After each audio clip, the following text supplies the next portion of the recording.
Icon 7 will be in Houston, Texas on Saturday, January 31st, 2026, and featuring some of your favorite debaters that you can come out and meet and see debating live, including David Wood, Daniel Hakikachu, Inspiring Philosophy, Mike Jones, and more. Check out the tickets right now in the description box. You don't want to miss it. We're expecting it to sell out. Grab your tickets now.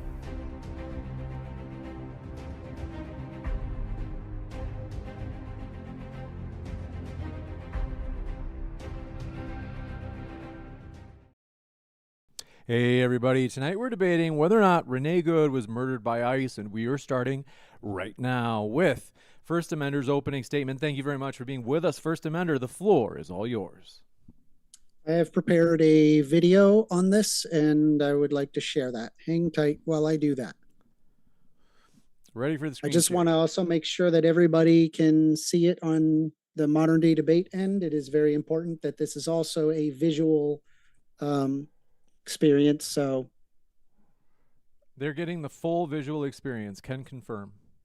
Perfect. Okay, well, I'll go ahead and get it started.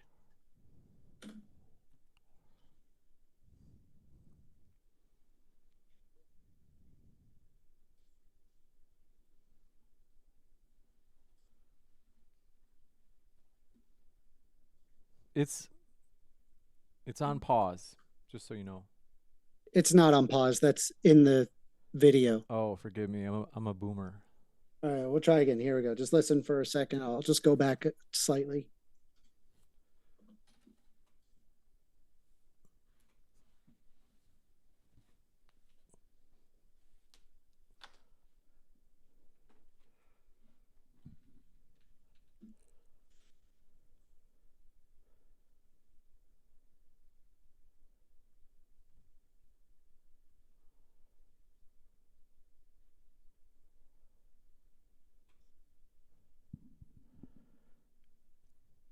Just want to confirm, if you were narrating it, you're not narrating it, are you?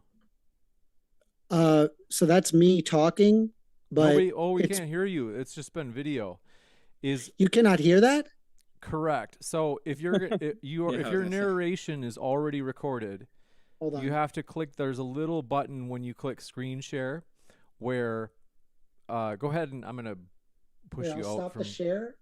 Correct. I'll stop the share, and then I'll share one more time. I apologize. No problem. We'll try one more time. Hold on. Now who's the boomer? Now, so first click share. I see it. It says share sound. My apologies. That's all right. Notice that. I assumed that would have. All right. Well, we'll have to start over. So this is important. Okay. You ready? Yes. Sorry about that. I did not notice that. No problem. Here we go. One more time. At the beginning of the clip, we can observe Renee Good blocking traffic, likely protesting ICE presence. We will be pausing during key points of various clips found to understand the full context of the evidence, be it showing the ICE officers' potential innocence or guilt in the matter.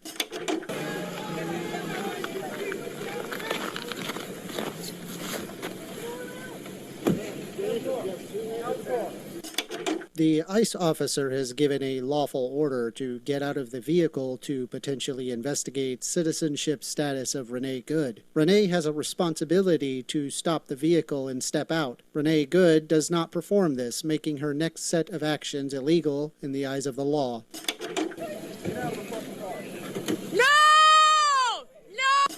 The officer in question, Jonathan Ross, not the officer actively trying to open the door to Renee Good's vehicle, can be seen in front of the vehicle and is currently midway into pulling his firearm out while recording with his phone from his left hand. Oh, shit!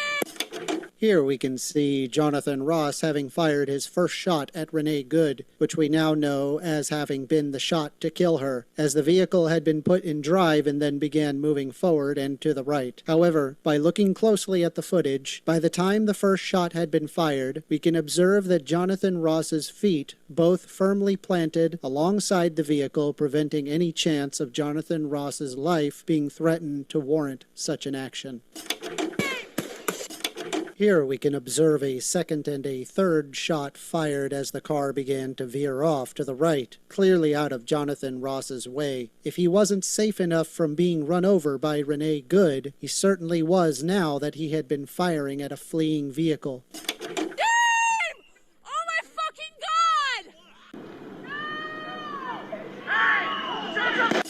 Here in a separate angle, we can observe the car moving forward and to the right while we see Jonathan Ross's feet once again planted alongside of the vehicle by the time the first shot had been fired.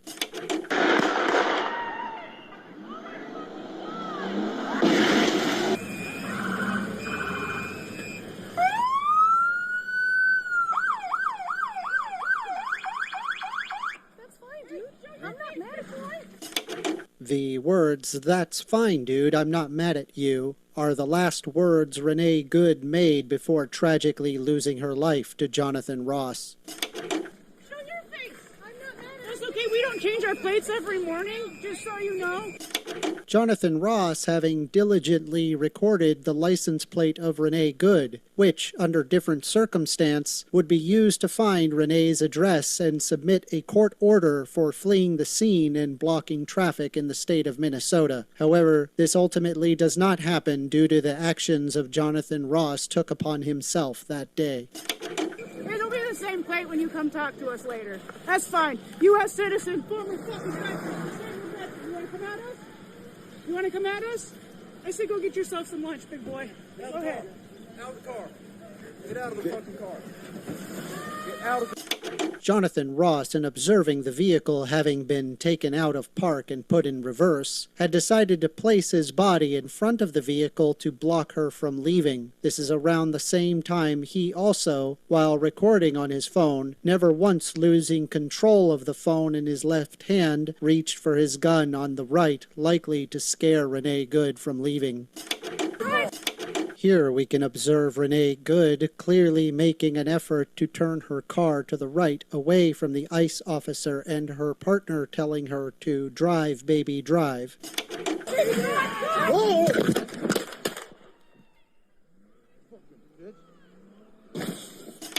In Minnesota Statute 609.06, authorized use of force, a person including private citizens and peace officers may use reasonable force when they reasonably believe that it is necessary under certain circumstances, such as resisting an offense against themselves or another, or assisting in lawful arrest. Minnesota recognizes deadly force, example such as shooting a firearm at someone, a force that is intended, or that the actor should reasonably know creates a substantial risk of death or of great bodily harm. The taking of life or use of deadly force is only justified when it is necessary to resist or prevent an offense that the actor reasonably believes exposes themselves or another to great bodily harm or death. Should Jonathan Ross consult an attorney, the attorney would likely instruct Jonathan to state clearly that he felt his life was in danger and that he had no other option but to shoot. However, due to the actions of Jonathan Ross, the fact that he placed himself in a precarious situation, he held a phone and never lost control of the phone in fear of his life, and that he had fired multiple shots despite having been away from the face of danger, as can be seen in the footage, leaves me no other choice but to prove beyond a reasonable doubt that Jonathan Ross is guilty of murder of Renee Good. Go ahead and stop sharing that. Okay, we're ready for you. Cool. Did you have anything else, First Amender? That my intro speaks my thoughts on the topic. You got it. I'm going to kick it over to Wi-Fi Gospel. A couple of quick housekeeping things. First, folks, if you're new here at Modern Day Debate, I'm your host, Dr. James. We are a fully neutral platform hosting only debates. That's it, period, with fair moderation. Also, if you did not know, you've been living on Mars in a cave with your fingers in your ears. You haven't heard about DebateCon 7. As you can see at the bottom right of your screen, it's in Houston, Texas, Saturday, January 31st. What are you waiting for? Get your tickets now. We're expecting this to fully sell out. Tickets are linked in the description box and pinned at the top of the chat and comments. And with that, thank you very much. Wi-Fi Gospel, the floor is all yours. Excuse me, just got a little bit of a cough here. All right, I'm going to be blunt. Renee Good got what she deserved. And I know that sounds harsh, but that's exactly what it means for the use of deadly force to be justified, right? Deserve means, given the rules or standards we're using, the outcome is appropriate. To deserve something is for it to be warranted by the situation. Now, if you're a federal law enforcement officer in this country, like an ICE agent, your authority exists only because Congress gave it to you. It must be exercised in a manner consistent with constitutional limits, and it loses legal effect the moment it exceeds those limits. So what are those limits? Well, specifically with use of force, under the Fourth Amendment, government officers, including ICE agents, can only use deadly force when there is an immediate threat of death or serious bodily harm. This is, of course, the same constitutional test used for police shootings nationwide. And what is required to satisfy this test is that the force used must be judged, or the threat must be judged from the perspective of a reasonable officer on the scene without the benefit of 20/20 hindsight. So what did this officer see? How did this officer act? And is it in line with what an objectively reasonable officer would have done in that same situation? The first question we should all have is the ICE agent legally allowed to detain Renee Good in this situation? I'm glad to see that first amender in his video said yes, that was a lawful order. And of course, we could just go through 18 U.S.C. section 111, but I'll skip that since we do agree on that. Jonathan Ross and other ICE agents were being forcibly impeded by Renee Good's vehicle. We have an eyewitness saying that she led the effort in trying to impede ICE as they were carrying out official duties. And so we have a federal agent granted authority by Congress on official duty directed by the proper governing body to carry out legal and lawful commands to find and detain illegal aliens for deportation. Then we have a woman who was on the board of her son's school actively encouraging other parents to not only protest ICE, but harass them. I'm going to read this from a CNN article. The woman killed by an immigration and customs enforcement agent in Minneapolis last week served on the board of her son's school, which linked to documents encouraging parents to monitor ICE and directing them to training. Another guide linked to in the training document stresses nonviolent responses to ICE agents, while also encouraging a refusal to comply with demands, requests, and orders. It suggests creative tactics, noting that crowds, props, traffic, and noise can make detentions difficult. Sometimes ICE vehicles can't move, and this is an exact quote, they say, whoops. So I wonder if this training included information about USC 18, Section 111. That if there is obstruction, then ICE can legally detain you. I wonder if Renee Good knew that. They were using creative tactics to make detention difficult, which is just another way to say we are trying to obstruct ICE from detaining illegal immigrants as legally as possible. But when you're in this gray area of free speech and expression versus obstruction, your behavior and actions are easily led to cross into obstruction. And when they do, ICE has every right to detain you. Another concept I want to talk about is supremacy clause immunity. This is a constitutional doctrine protecting federal officers from state prosecution for actions taken in their official duties stemming from the supremacy clause, which is Article 6. That makes federal law supreme, preventing states from undermining federal operations.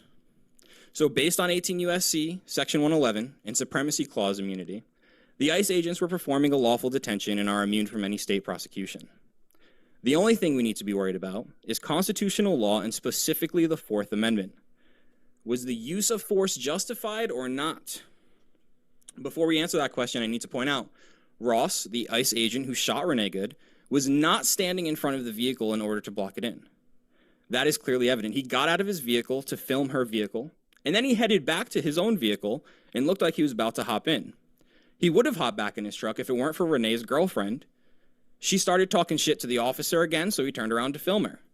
Then he heard his fellow agent order Renee out of the car, so he went to position himself in a vantage point to assist his fellow agent. Where should he have gone? He had an agent on the driver's side. There was nobody in the passenger seat. There was only a dog in the back seat. So he positioned himself towards the front of the vehicle to try to assist his fellow agent. The other agent, who was at the driver's side door trying to open it, was in a very vulnerable situation. Cops get drugged by cars all the time from that position. In fact, Ross, the shooter, was dragged 6 months ago by a vehicle from that exact position, so he knows how dangerous it is. Again, he was not attempting to block Renee's car with his body. He was simply trying to get the best angle to cover his fellow agent. However, even if it were the case that he was purposefully standing in front of the vehicle to try and block an escape attempt, it would not be considered officer-created jeopardy. Officer-created jeopardy applies only when an officer unreasonably places themselves in immediate danger, not when they face a speculative or future risk. Standing in front of a stationary vehicle does not by itself create an imminent threat. The suspect retains control over whether the encounter escalates. The woman was given verbal commands which are reasonably perceived to be a detention. She then tried to flee, and in an attempt to flee, accelerated aggressively in the direction of the ICE agent, who would not be able to know the immediate direction of Good's movement nor her intentions. Remember, in Graham versus Connor, the Fourth Amendment is interpreted as whatever an objectively reasonable police officer would perceive in that moment without 20/20 hindsight. So all the ICE agent sees is a 4,000-pound vehicle driving directly at him as he hears the engine roar and the tires spin out on an icy road. He feared for his life, as anyone should if they are about to be run over, and he didn't shoot until he was actually struck by the vehicle. Once the agent is struck, the imminent threat is secured. It is no longer a threat, it's actual violence, and he has every right to defend himself in that situation. In Tennessee versus Garner in 1985, this is the baseline rule that courts plug vehicle threat facts into. Deadly force is justified by threat of serious physical harm from a vehicle. In Brasu versus Haugen, I hope I'm saying that right, 2004, the court said that vehicle flight can present threat of serious physical harm. The court framed the relevant justification as serious harm. Serious harm threat arising from a fleeing vehicle's danger to people, and treated that framework as clearly relevant to a vehicle use of force analysis. In Plumhoff versus Ricard, 2014, the court held officers did not violate the Fourth Amendment when using deadly force to end a dangerous car chase that threatened lives. All Supreme Court cases, now federal appeal court cases. Singletary versus Vargas, 11th Circuit, 2015.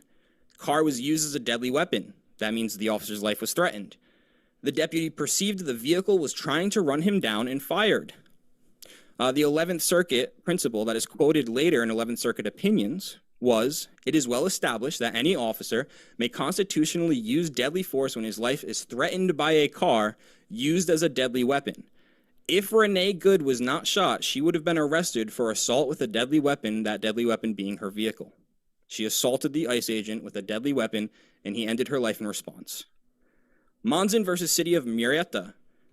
9th Circuit, 2020. Vehicle driven towards officers is an immediate threat of significant physical harm. The 9th Circuit held deadly force was objectively reasonable, where officers faced the immediate threat of significant physical harm in a rapidly evolving vehicle encounter. Nearing the end of my statement here.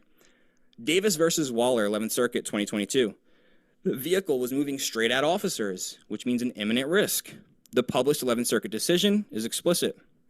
Because Davis and Arnold posed an imminent risk of serious physical harm or death, shooting at a moving truck was reasonable.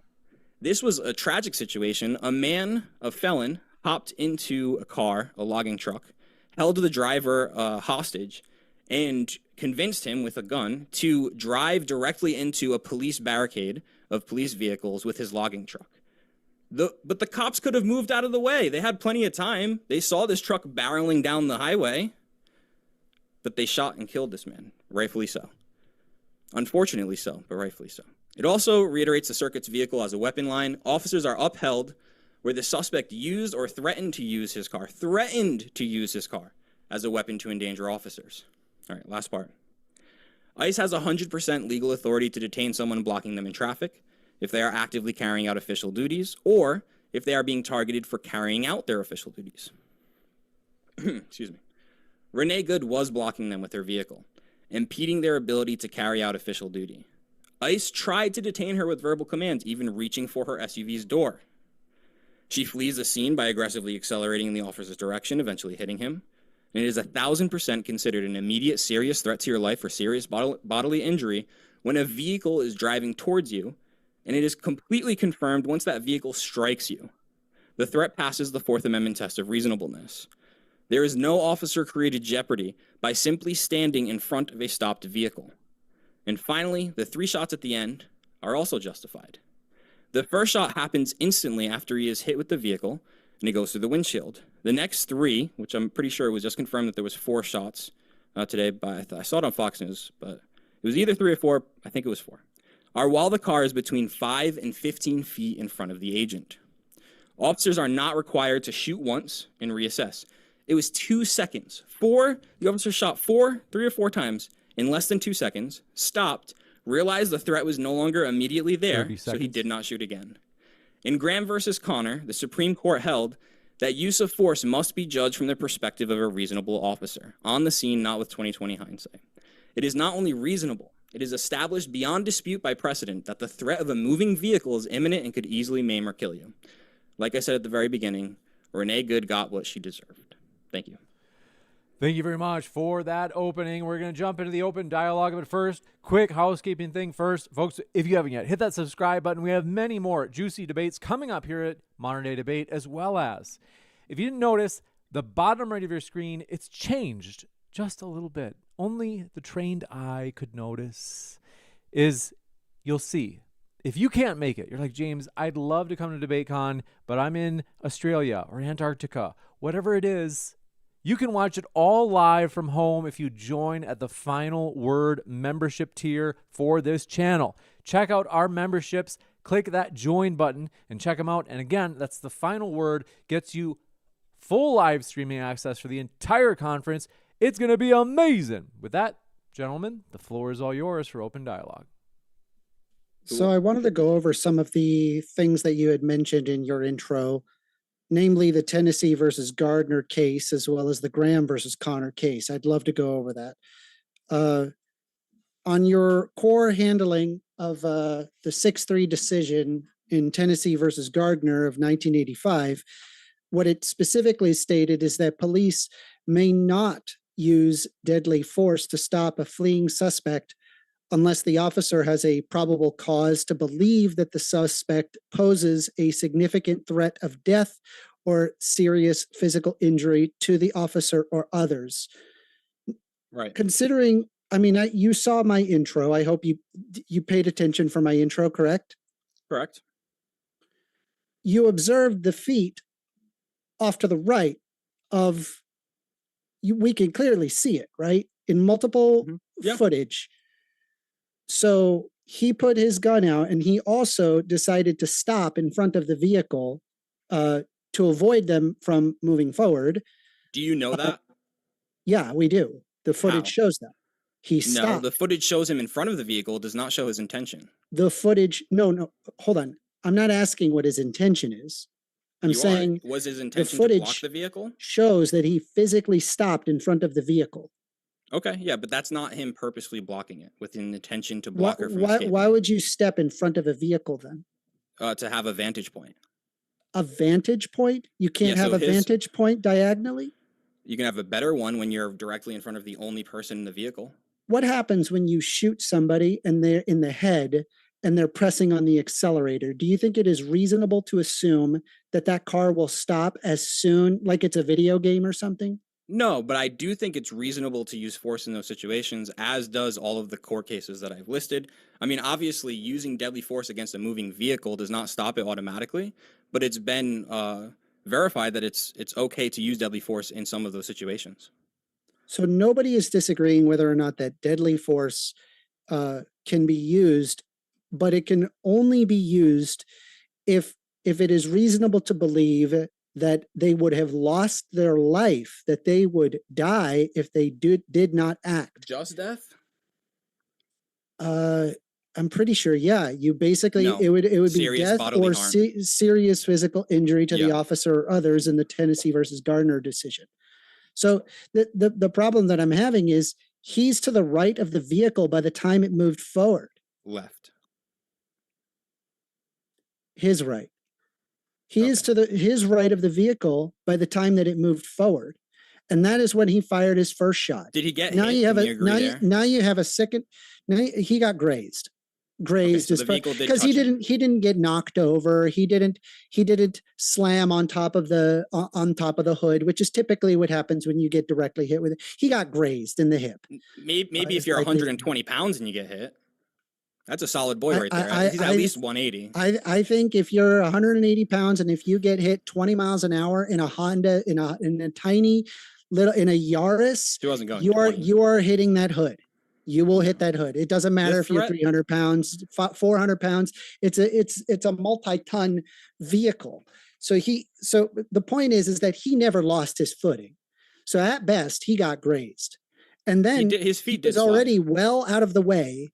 by the time he fired his first shot. And then when the car was fleeing, when the vehicle was fleeing, he fired 2 more shots. Right. What justification could you possibly hold on those second 2 shots after that they had already been fleeing? He is no longer in mortal danger under serious physical injury or the threat of death when he fires 2 more shots. Why would you help me out with that? Yeah. So, in Connor versus Graham, this is exactly what it's talking about 2020 hindsight. It specifically says that these cops have to make these decisions within split seconds. So you said he was clearly, because you're watching the video, literally breaking it up frame by frame. That's not what Graham versus Connor argues. What does it argue then? Graham versus Connor argues that claims that law enforcement using excessive force during a stop, arrest, or seizure must be analyzed under the Fourth Amendment's objective reasonableness standard, not under substantive due process. And it also mentions hindsight and split-second decisions. So again, I find it difficult to believe that as a car is fleeing, that it is reasonable to shoot at the person that is fleeing. And by the way, they're already dead, and he's continuing to shoot at them after that he's already safe. I want to know how exactly it is reasonable to assume that you have a threat of death or serious physical injury when you are well out of the way of the vehicle. I would like to show a video at some point, James, to bolster this point. But the fact that he got struck by the vehicle passes the test for objectively, reasonably believing that this vehicle was being used against you as a deadly weapon. So he has justified use of force. He shot probably less than a second after being touched by the vehicle, whether you want to call it a grazing or not. The following shots, again, I think a total of 4 shots. We thought it was 3 at first. Just today, it was released that she was shot 4 times. Those 4 bullets, all 4, within less than 2 seconds. So you want him to react faster than 2 seconds? No, but what I would say is he had created his own environment when he stepped in front of the vehicle himself. Okay. He made the decision himself to step in front of a vehicle that is not in park, that is not in neutral. It had already been in reverse by the time that he had placed himself in front of the vehicle. There is no training guide that suggests police or any law enforcement officer of any kind to step in front of a vehicle when it is not in park or neutral. It just isn't a thing. It is an incredibly irresponsible decision.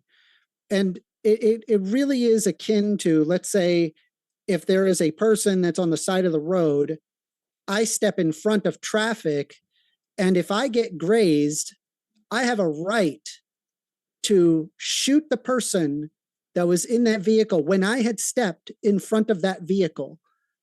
Even if I'm law enforcement officer, no, it's exactly analogous. He placed himself in front of the vehicle, and then while she was that he was off to the side, he continued shooting. So I no matter how I look at this, even in the most charitable way, I try to say, hey, she should have stopped. I agree with you. She should have stopped. She should have stepped out of the vehicle. You know, that's fine. I'm not against that, right? We can, and you could see that in my intro. Yeah. I'm looking at this at a very objective standard here. We can see his feet clearly out of the way. He is not in mortal danger, even by the time that he fires the first shot. There is zero justification for the second and third shot. Just so you know, there will be 3 charges, and those 3 charges will involve each shot. Well, we'll see. I mean, there's definitely going to be no federal charges. The state might try, but they have no jurisdiction. But that's not what the debate's about. Maybe we could talk about that another time. So as far as I don't want to straw man your position, but I think I may have found a possible contradiction. Because at first you said he was not in danger of losing his life or of having serious bodily harm. But then you said he created his own situation. Now the possible contradiction comes in with officer created jeopardy. If you're trying to use that kind of principle, you would then, an officer created jeopardy only exists if the officer creates danger. So there either has to be danger or there is no danger. So I just kind of want to get clarification on your point there. So he placed himself into danger, but then as soon as the car moved forward, he moved off to the side, removing himself from the danger. So wait, placing yourself in front of a vehicle that is not moving forward is in danger? It was reversing, and so Yep. it is safe to say that he's there to potentially stop them from going forward or moving any further. They then place it into drive, and he dodges out of the way to the side. So He then him gets already grazed. being in front of the vehicle, because he doesn't enter the front of the hood when the car is moving. If we want to play the clip again, we can. But he is moving towards the right side of the vehicle as the vehicle is in reverse. Now, he's not required to disengage, and he's not legally required to step out of the path of the vehicle, right? The Renee is in full control of escalation and the direction the vehicle will go in. I'm Now, not saying that sorry, go ahead. well, I'm just saying that I lost my train of thought there. Go ahead. I'm not saying that she's not in the right or that she's somehow in the right for moving the vehicle. She certainly should have stepped out. Right. That doesn't mean, therefore, the officer has a right to shoot them. Right. If you're talking about the Graham versus Connor Fourth Amendment analysis, police can't just recklessly or unreasonably create a dangerous situation and then claim that they had no choice but to use force because the danger that they themselves caused by placing himself in front of that vehicle, it is as clear as day that he had decided to use his body to block her from leaving. And the fact that he's sitting there holding a gun in one hand and in the left hand with his phone, he clearly does not believe that he is in mortal danger in that moment. I mean, if you've genuinely feared for your life, would you be holding your phone out and recording? I don't know. You can't really judge those situations. Adrenaline's pumping. That's probably the first time he's ever fired that gun. I'm not sure if he ever fired that gun. Yeah, prior. we don't have that information. But with that being said, if I'm fearing for my life, the last that I'm concerned with would be I got to get footage of this, and this is coming as a YouTuber. I don't think I would be capable of holding a phone up. Like I can imagine if somebody, say for example, had a gun pointed at me, my idea is not, oh, I got to record this. My idea is I need to duck and cover. I got to get out of the way. I got to flee the situation. Yeah, well, that's exactly the difference between a civilian and a police officer. A police officer doesn't think, I got to run away. A police officer thinks, I have to neutralize this threat before she hurts me or somebody else. Hold on. If somebody, for example, is firing a gun, first and foremost, safety is the modus. It's not immediately to shoot the person. It's to get out of the way. You seek cover when you're a police officer. If you are not covered, is offensive fire. That's not true. That is the best. Yes, it is, because it makes if somebody is aiming a gun at you, you need to cover. The best defense is an offense. This is how boxers go. This is beside the point. He had placed himself in front of the vehicle. He himself recklessly and unreasonably created a dangerous situation. And potential his risk. claim is that he had no choice but to use force because of the danger that he himself caused. He created, it is an officer created jeopardy. It's a fabulous, it is. It's, I don't know how else. So we see because the he footage. He did not put himself in immediate danger. He put himself in a risky situation. I could even admit that maybe he violated his own policy. We don't have the exact policies, but based on other policies of departments that we see, I do agree with you that I haven't personally seen one that allows for, someone to just stay in front of the vehicle.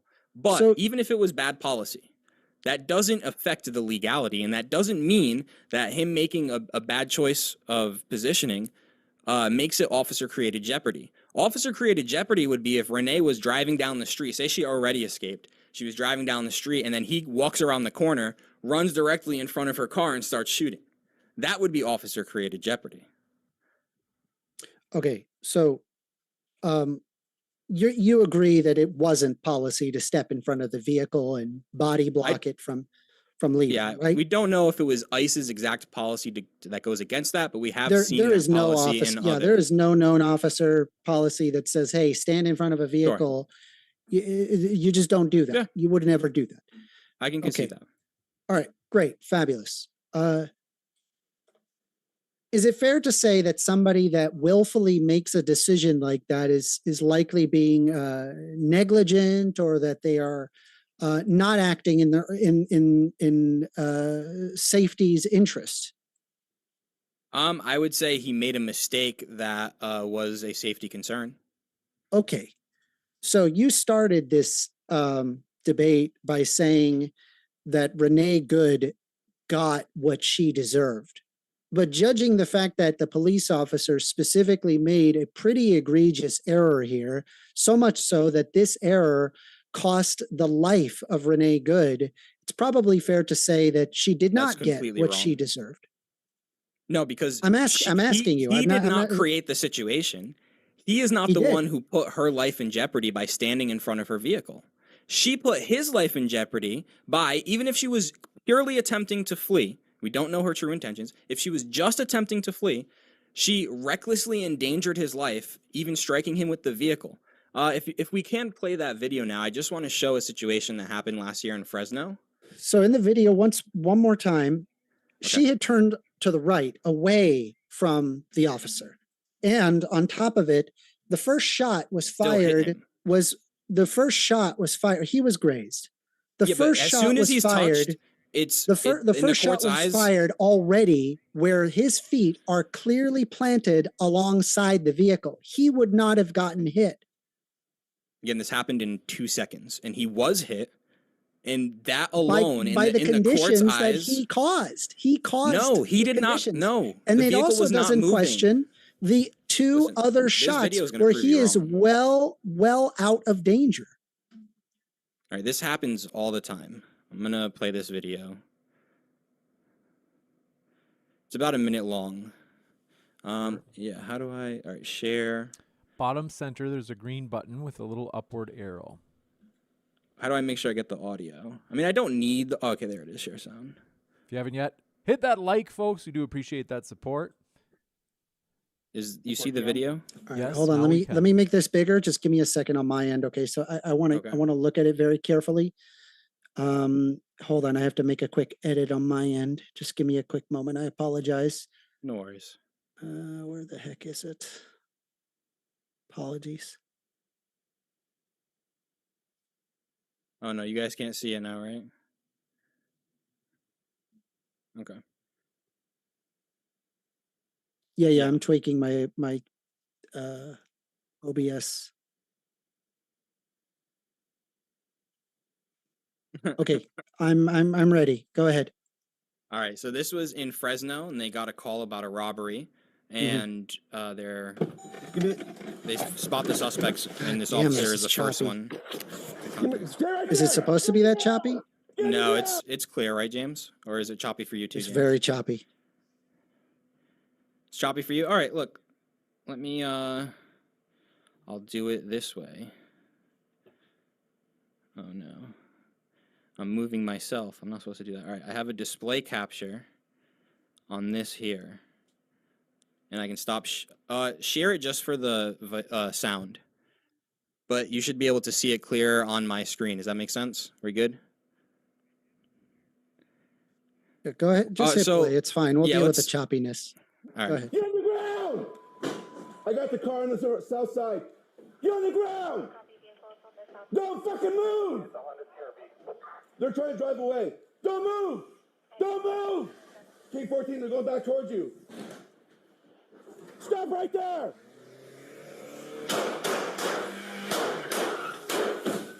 We're 11. Shots fired! Shots fired! All right, that's it. What is this officer involved shooting? Let me Do you have pull names? my screen back up. Hold on. I actually, cool. Cool. So they didn't share the names because they don't have to, because no charges were ever brought against us. There was, I think the attorney general was the That highest doesn't mean person. that there aren't charges. No, there are no charges. We don't have the name, but the video I played you is Well, from hold on. When the you say that there aren't Fresno- charges, that just means that there aren't charges brought yet. You Yeah, don't this actually happened over know. a year ago. Again, legal matters take a very long time. It would not They surprise me. investigated it. Yeah, I mean, we can. What is the name? I'm telling you right now. I mean, look, I personally tried to find the name because obviously that's good, but that video Fresno. was from the Fresno Police Department. Is there a chat in here? Yeah. All right. Fresno police shooting car. I sent you the video. It'll have, I forget, is it Fresno Police Department or they call it something else? There's a certain division of it. Let me see if I can find it.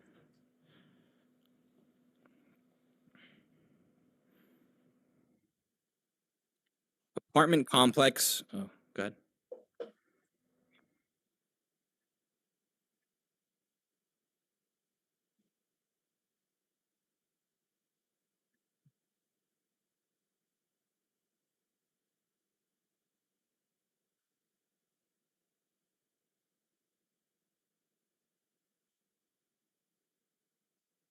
The apartment complex at Backer Avenue and Shaw Avenue in Fresno, California. That link I sent you is from the police Fresno department. police shooting car, and then what? Sorry, repeat that. Apartment complex at Backer Avenue and Shaw Avenue, and it happened January 26th, 2025. Let me see if I And the can find. information I found was that they didn't have to release the officer's name for privacy because the matter was investigated and no charges were brought up against him. Mm-hmm. Let me take a look here. And I have 2 other videos. I don't want to sit here and play a bunch of videos. I mean, I can if we want, but it's literally the same thing. The next one is New Orleans Police Department, where they stopped another robbery. I mean, in this, I would say in this situation, like just by looking at the vehicle, this vehicle, number one, it looked like it was moving a lot faster. This officer was also clearly taking cover alongside this blue, this blue truck here. And it looks like that he is openly and taking conceded efforts to avoid getting hit, which is the exact opposite of what the ICE officer did in the Renee Good situation. You just said he stepped to the that side. I think is the difference. You said earlier he stepped to the side. So he put himself into danger. So did And that then when officer it right moved there. forward, he moved off to the side, dodging it. You might be able to make an argument on that first shot that there's somewhat of a justification. On the Talking second about and Renee third, Good? on the second and the third shot, I can't find any justification there. He clearly was acting with a vindictive mindset to have Renee Good killed. Well, no. All right. So if we can, and I'm not saying you're fully conceding this point. You're just doing it for argument's sake for this one point. I get that. But if we were to move past the first shot, those 2 shots after literally happened, or 3 shots. I'm pretty sure it was 3. I saw multiple articles where they said she had 4 gun wounds. I mean, maybe there was an exit and an entrance. I don't know. 3 or 4 shots within less than 2 seconds. So after that first shot, the second shot ends, or the third or fourth shot ends less than 2 seconds from that first one. How much faster would you like him to have understood what was going on? Well, I mean, for starters, a reasonable officer, how much faster that he should have reacted? He shouldn't have been in the front to begin with. He shouldn't have to require that reaction. No, we're not past that. He put I thought himself. you were conceding for that argument that we were past. He put himself into danger. All right, so now we're back to officer created jeopardy. Even if you acknowledge if you completely ignore that first part, I mean, don't you think it is reasonable to assume that if you can get their license plate number and they flee the scene, can't you then send them mail to let them know that there are charges against them? That's typically what happens. There's no reason to block them. And then on top of it, after they had stepped and got away, they're driving away. He's already safe. He's firing 2 more times. And even in the first shot, you can see that his 2 feet were planted on the side. He was not in mortal danger. So, and again, it seems like you're kind of jumping between two different arguments that are contradictory. Was he in danger, and did he create that danger, or was there no danger? You act like that I'm somehow contradicting myself when it's just simply time moving forward, changing the situation. Yeah, was there any danger at all? I'm just trying to clarify. Again, I'm He not placed himself into danger's way. okay. So there was no all right, Initial danger, having and then he potential moved out danger. of the way. Now no longer there being danger, because Look, here's we the would thing: both if the car agree. is say here, and you're here, there is nothing that the car can potentially do to strike you. When both of his feet No, that's are not here true. on the That's not first true. shot, That's not true at all.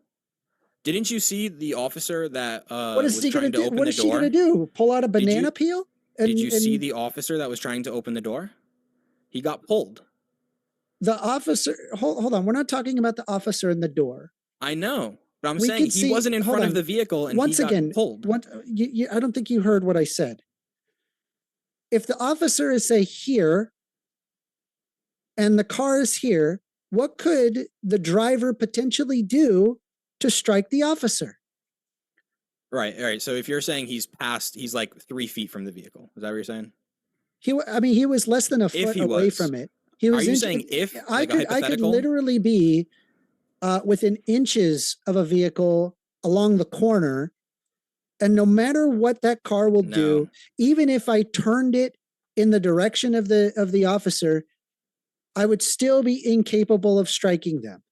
We can watch people getting dragged by cars for simply standing next to them. You ever see a street takeover? I'm going to pull up my video one more time because clearly. Have you ever seen a you street have no idea takeover? what They I'm do this talking in about. cities, and it's a lot of young kids, and they have Right. nice, fast cars, and they take over sections of You're like not freeways. understanding at all what No, I'm I'm trying to make a point here. They're taking over sections of freeways, right? Four-lane intersections, and then they do burnouts in them, and people get clipped all the time. People will drag race, and the girl in the middle will stand in the middle and get dragged. I don't know all what the you're talking time. about. We're not Okay. drag racing. So according to First Amender, you I'm- can't get dragged by a vehicle unless you stand directly in front of it. That's what you're saying. I'm showing you here. You could see this is the moment the first shot was fired. We could see. Okay. Was this after he got we hit? could see. No, we could see the officer Was having it after he got fired hit? his first shot. He got grazed. It's Okay, not so getting. there was hit. contact, He got correct? grazed. There was contact, correct? I mean, I don't know if you Okay, think that thank that you. means therefore you have a right It literally. to kill the person there after you've been Yeah, grazed by a car. the other guy. But you can The other see guy right didn't here- even. This Oh my video I goodness. showed you, he didn't even get touched by the car. He was like 5 feet from the car at all times, and he lawfully shot. And he didn't end up killing those guys because he missed, but he would have very easily killed them. So you could see right here, Just gonna ignore it. by the time the first shot was fired, well, because you're not addressing at all what I'm saying. Yes, I am. You're You're saying, not. he got touched a little bit by a try one 4,000-pound more time. vehicle, and that's not. Oh, wait. Make your point, please. They're turning to the right in this moment. This is when the first shot was fired. This is within one frame of the shot fired. You could see the smoke of the gun in front of the window.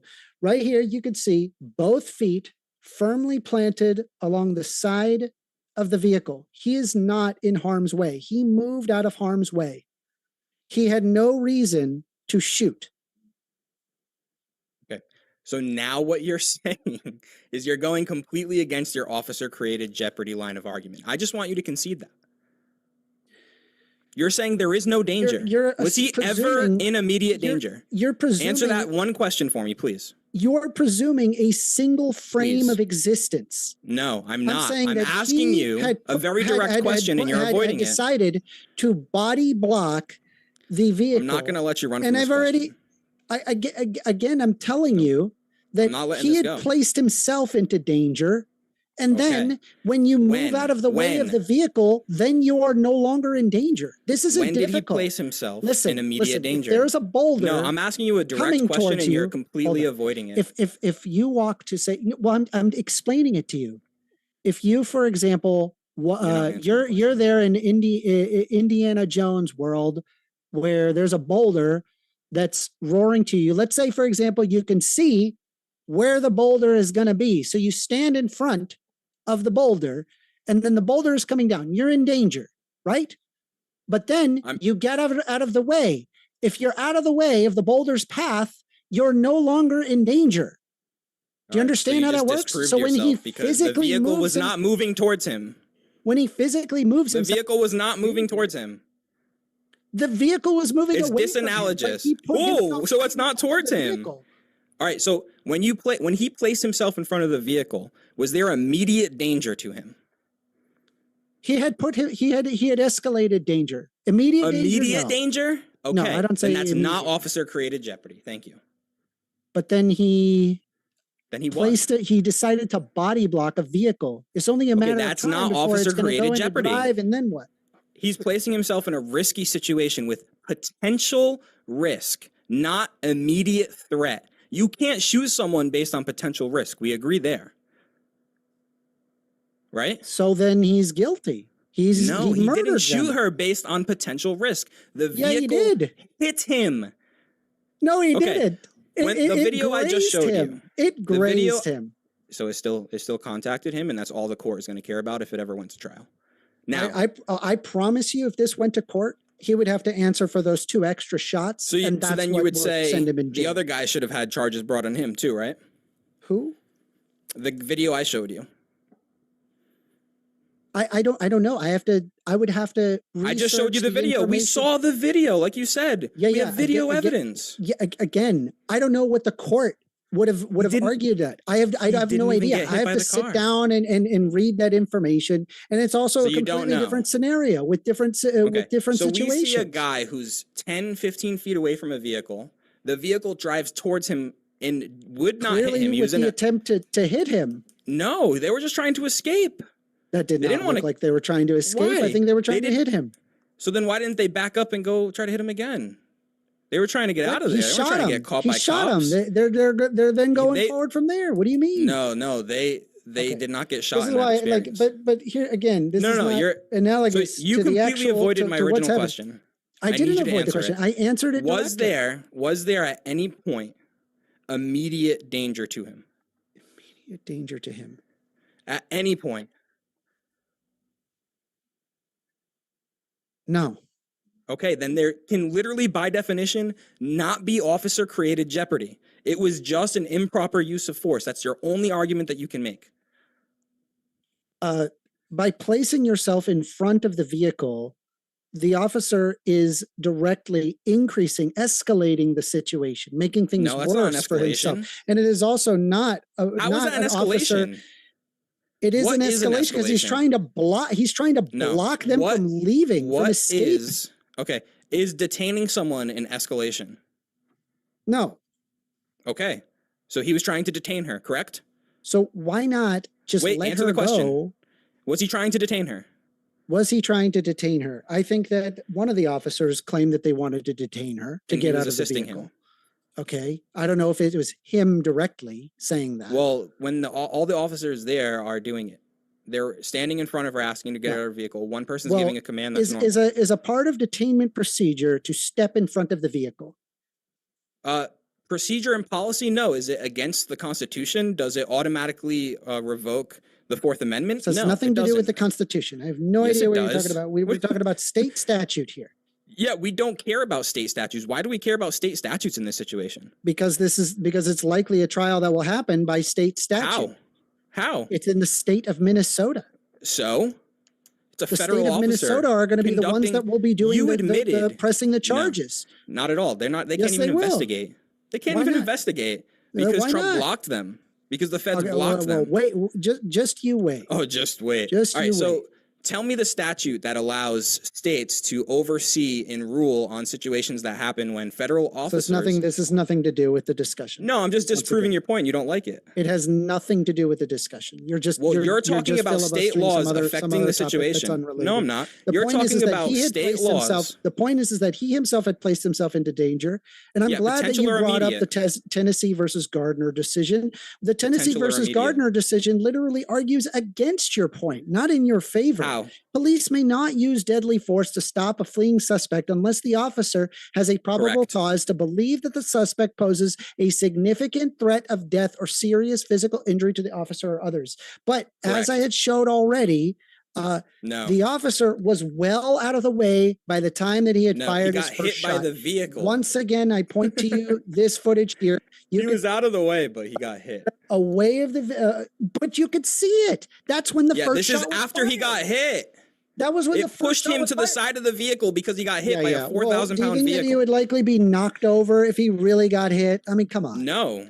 Do you No, think he you- could have you gotten would- you would pinned have from that situation? Hold on. steadfast on Let me ask ice you this. track. Is me it ask you this. reasonable to assume if you Would get hit she by have a gotten car- charged with hold on, assault? hold on. Is it reasonable to assume that if you get hit by a car and you're standing on icy road, do you believe that it is reasonable to assume that you would lose your balance and fall over?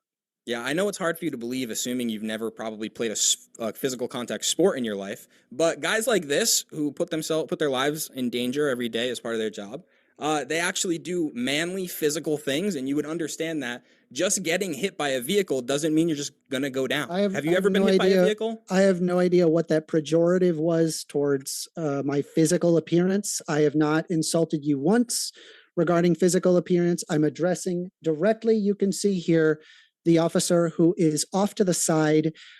He was grazed. I think the shakiness that you're observing from his own recorded footage is likely from him firing that gun, not necessarily from the force of that car. I believe the car likely grazed him on his leg, and he was well out of danger's way by the time that he had fired his first shot, as you can see in this frame right here. It literally doesn't matter. Once he got hit by a vehicle that was accelerating aggressively towards his direction, just like in the other video I showed you, that officer did not even get a breeze from that car. And he shot that thing like 6 times, even as it passed him. Why is he allowed to do that? Because he's assessing the threat in real time. And the moments from when the vehicle... I would have to spend the time to review this case. I spent you don't like it because it completely undermines your entire point. But it's just not What do you relevant. do It's a in different case law? You compare cases. That's what precedent is. That's true, but I would need to spend the time to understand what exactly was happened, why they weren't charged. I would likely find a different reason as to why that is the case. But I've given you all these other cases. We can once again point, and they prove they disprove your point. No, they don't. Right? Because when did I say he shot her for fleeing? It specifically states in Graham versus Connor. Yeah. When did I say that? What? Answer my question. When did I say that he shot her because she fled the scene? When did I say that he shot her because she fled the scene? You don't have to say that. I don't know if you said that or not. When did I imply it? That. I don't know if you said that. That's my point. That's what you're telling me that I'm saying. I have no idea what you're referring to. I'm not putting words in your mouth. What are you, I'm giving you my position. What happened? And we can observe very clearly she made conceded efforts to avoid hitting him, and he had placed himself into danger. And then on top of the fact, he fired 2 more shots after he was well out of danger's way. It is as clear as day. You keep saying this. Yeah, because that's the problem with the argument. No, when you get refuted, you just repeat your point as if you haven't been refuted on it. You didn't refute anything. You're not addressing it. I did. So the officer created jeopardy. What was the refutation? Bringing up. Go ahead. I'll write it down. What was your refutation? My refutation is that you keep saying that the officer created jeopardy, right? This is a principle used in Supreme Court cases to interpret the Fourth Amendment. You're saying that this is going on at the same time holding that there was never an immediate danger that this officer was in. That's a contradiction. You can only hold one view. Right. This clearly there seems to be a problem regarding your understanding of how time works. And your understanding of logic. So no, it's just okay. So check this out right here. I'll help you out. Here we go. So I'm gonna share my screen real quick. Just give me a moment. Share, paint. Okay. So let's say, for example, right, we've got car. Okay. It's parked in the middle of the road. Officer is walking around. And then, right, car reverses. And that's when he steps in front of the vehicle and even stops No. while recording. No, he does. He was in front of the vehicle. Let's play the video. Let's play the video again. He was in front of the vehicle. Play the officer point of view. He was in front of the vehicle as it was reversing. Yes. Okay, so It you was said reversing he went as and he's he in was front of the already vehicle. in front of the vehicle, correct? And so here she's reversing. He's now in front of the vehicle as it's reversing. Oh my Or God. move out of the way? Yes, he should move out of the way. Yes. Okay, yes. what law? What law? What? His own safety. Legally. His own safety. I don't care about his own safety in so this once situation. again, right? They're what backing law is he away. legally required to disengage in this situation? Oh my God. They're You're not backing answering away. the question. You're just refusing to answer. I'm It's trying really, to really, explain. really I'm trying to explain how it goes from danger to not All right. danger. Now you're asking me to explain something else. So I'll let you again, finish your point, but I'm going to ask this so question. so after. again, I mean, it's just another. It's you're gish galloping the topic. I'm not. He stands in front of the vehicle. They're moving backwards. You could see that he is in front of the vehicle, and rather than getting out of the way, and then of course, hold on, he steps off to the side, right? He's here. That's when he fires. Okay, and so He steps off to the and side, then or on he top gets of it, hit the and pushed to the officer side? is moving off to the right. So he goes from danger, right? This is danger. And then when he moves to the right, I need clarification. No, I need clarification. I don't know what you're saying. Oh, geez. I just need When clarification. he moves to the right, he's interrupting me. When he moves I don't to know the what you're right, saying. when he moves to the right, But the words he's using, I don't understand. Sorry. I apologize. I don't understand when he uses the word danger. Is it potential danger or is it immediate danger? That it needs to be clarified. is it dangerous to step in front of a vehicle that's not in neutral or park? Yes or no? That doesn't clarify anything for me. Holy crap. Answer the question. Is it dangerous to step in front of a vehicle when it is not in neutral or park? Is it stopped? Oh my God. All right, one more time. Is it dangerous the vehicle moving or to stopped? to step in front of a vehicle when it is not in neutral or park? I don't know, because you're asking vague, ambiguous questions without allowing me clarifying questions. The answer is simple. The answer is yes. It's dangerous. That's not my answer. So don't answer. I know for that's me. not Just your clarify answer. I know that's not your answer. Is But it bad most faith to ask people for that are clarification? even minorly logical on this topic would realize, yeah, it is dangerous to step in front of a vehicle when it is not in neutral or park. Am I like insulting you or doing something wrong by asking for a clarification on a situation, on a question? You're asking me? if it has been stopped. Yes, But is it we stopped know or that the moving? car had It's been in important reverse. It is context. moving. The car was moving. Okay, moving away from the officer backwards. The car was moving away from the officer. Yes. Okay, so that's not him putting himself in immediate danger. So when you can Which you see a very already clear, hold on, once again, it is a clear 2-point turn. I think anybody who knows anything about driving, realizing that it is a 2-point turn, she's clearly trying to escape. She's reversing so that way she has enough clearance to go forward. That anybody can look at that and see that that's exactly what she was trying to perform.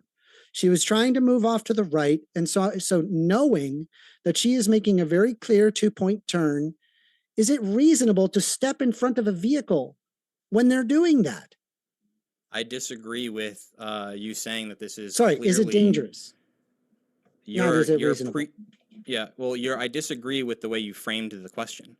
You framed the question as if how I'm framing the question. That's you not interrupt what me? I'll just let happened. you finish. No, it's not. It's what happened by your interpretation. It's I have not a my different interpretation. It's what I can don't be think it was seen obvious in the footage. she was trying to flee. To the officer's point of view, To reverse and I don't- 2-point turn? Yeah, why? I think he's thinking in his head, why is this chick reversing right now? What is she about to do? I'm going to He's step in front of questioning the her vehicle to prevent intentions. her from leaving. He's already in front of the vehicle, sir. Yeah, he steps in front of the vehicle. No, he as doesn't. she You is already reversing. admitted he was in front of it. Stop lying.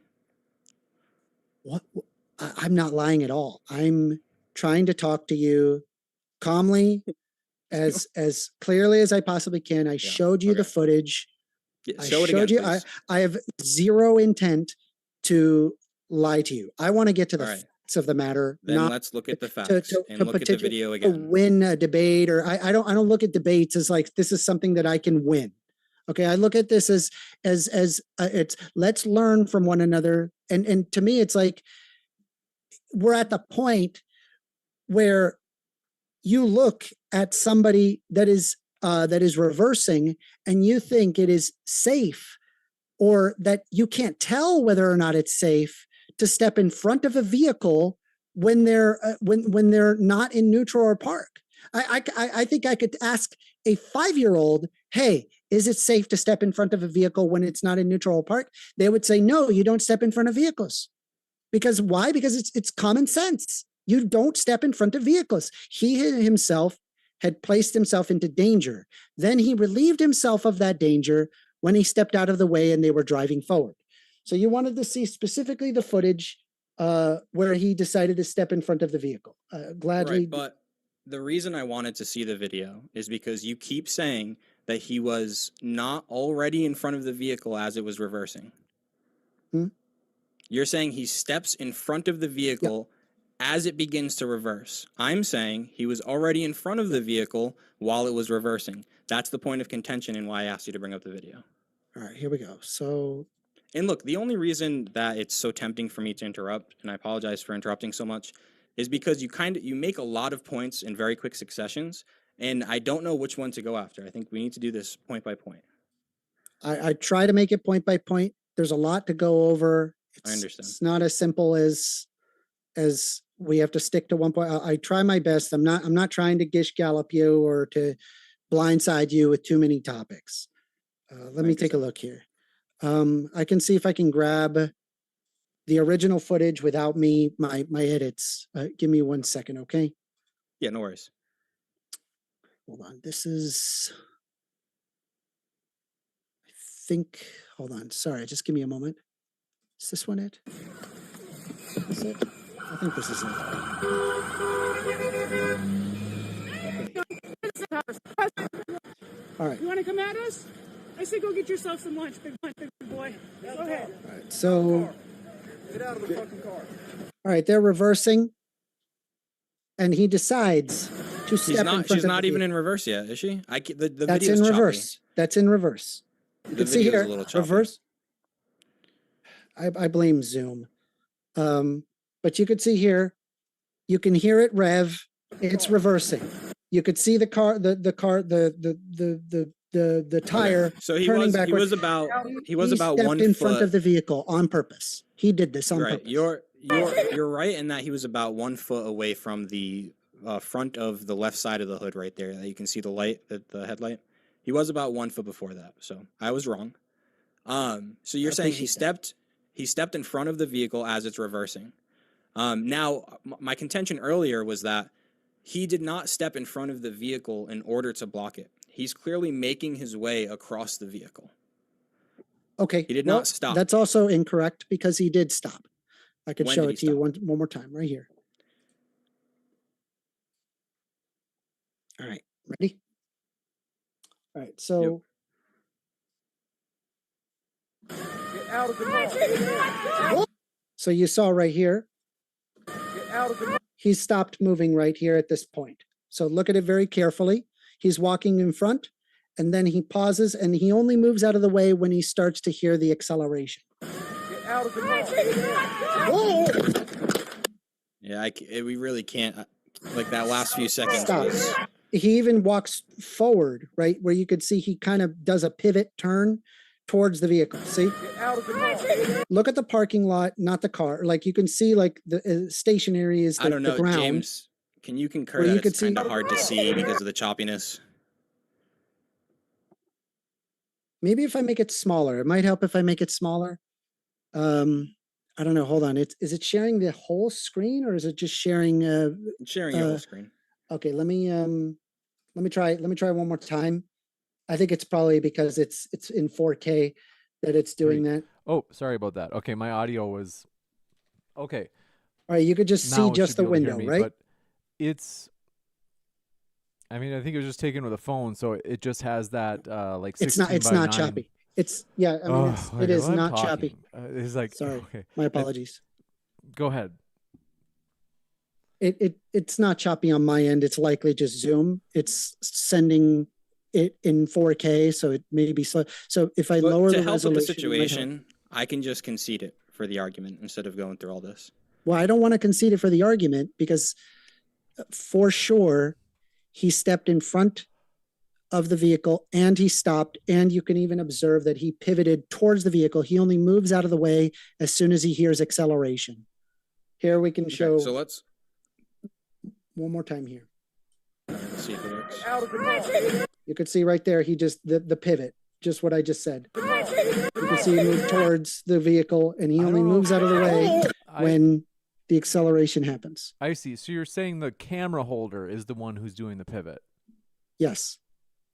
I see. So that's why you couldn't see them, Alex. As when he says he's referring to the camera holder. So you wouldn't be able to see him. On my end, it's like it skipped. That time was actually the clearest, but it was skipping like. I think it's Zoom. Yeah, it was happening to you with my video too. Yeah. Okay, so he goes in front of the vehicle, right? So when he's going back to his vehicle, the wife comes over to him, so they have an exchange. He hears his other agent say, "Get out of the car." So he starts walking back towards her. About a foot before he reaches the car, she starts reversing. Mm-hmm. Then he's continuing to walk in front of the car. By the time he gets to the end of the car, he does stop. And half a second after he stops, she accelerates. Yes. Is that fair? Okay. Yeah. So again, bad position against policy. That doesn't mean that it's legally unjustified for him to use deadly force after she accelerated into him.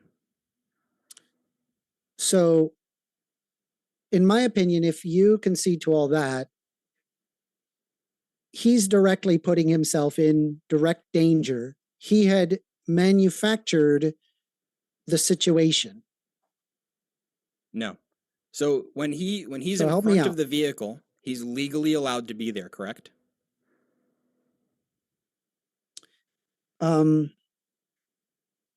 I suppose, but the question is not whether or not he's legally allowed to be there. Yeah. I mean, I'm sure you're legally allowed to be in front of, the Indiana Jones boulder. You're legally allowed to be there, but you're placing yourself in mortal danger. No, so that's not true. That's my follow-up question is, when he was standing in front of that vehicle as it was reversing, was he in immediate danger? I suppose not within that moment, if I'm being honest with you. But as soon as it goes into drive, he's in danger. That's when he moves out of the way and he fires. This is the contention I have earlier when you said, well, there was no immediate danger. This is what I was trying to clarify. And maybe we just had an impasse there. We weren't understanding each other. But as long as that's your position, we can move forward. But if they're in reverse, it's fair to say that as long as they maintain going in reverse, that you wouldn't be in danger. But in this situation, it's clear that they're trying to do a 2-point turn to then escape out of there. And by the way, mind you, it's not legal for her to escape ICE officers. I don't believe that means, therefore, she deserved to die or that she should have died. The officer had placed himself into that situation when he had decided to body block the vehicle from leaving. I suppose it's fair to say I can't tell specifically what his intent was. If I had to assume what his intent was, I believe it is likely he wanted to likely try Renee Good for whatever reason and detain her and do the whole, oh, look at me, I'm the law enforcement guy. And he wanted to have the opportunity to do that. And unfortunately, because of his desire to try her, she ultimately lost her life. And it's extremely tragic that even happened. I definitely don't believe, considering that you seem to have agreed that he was standing in front. Is it fair to say that Renee Good did not get what she deserved? The only reason I use that language is to show that that's exactly what it means for use of force to be justified. In every situation where use of deadly force is justified, by definition, they got what they deserve. Obviously, it's colorful language. What I would not agree with, like what I would not say is that But, she deserved to die. Hold on, that she deserved to die for blocking ICE vehicles. And I don't think anybody on the right is saying that. Maybe there are a few people online, and I would disregard that. Yeah. So Disavow. assume you're talking to Renee Good's kids. You're in front of those kids. It'd be fair to say you would not say that she deserved to die. Yeah, I mean, it would be pretty inflammatory to say that towards a child. But Well, I mean, or to her family, relatives, somebody who's old. It doesn't matter, kids or not kids. People that knew and loved Renee Good for who she was, her partner. It's fair to I'm say not going to that she instigate didn't someone's deserve. family member. She didn't deserve it, though, right? She Like, deserved it for what she did.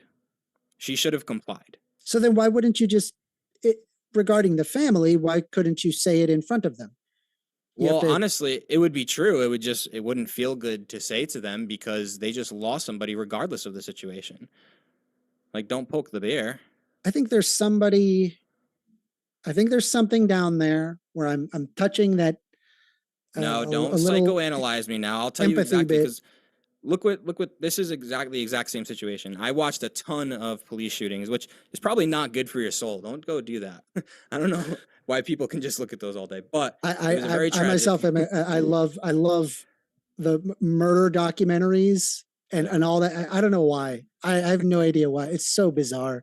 I'm one of the most I get it, I empathetic get people ever.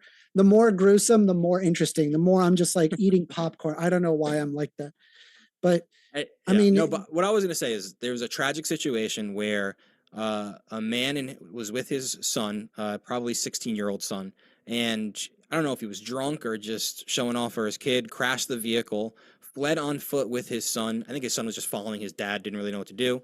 They get to a corner, get surrounded by cops. The child instantly disengages, like just backs up, takes his phone out, starts recording. And his father tries fighting the officers and ends up getting shot. And it's extremely sad. And would I go up to that kid and be like, your dad deserved that?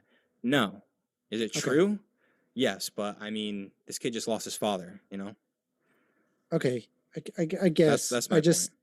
I wish you would have acknowledged that she didn't deserve it.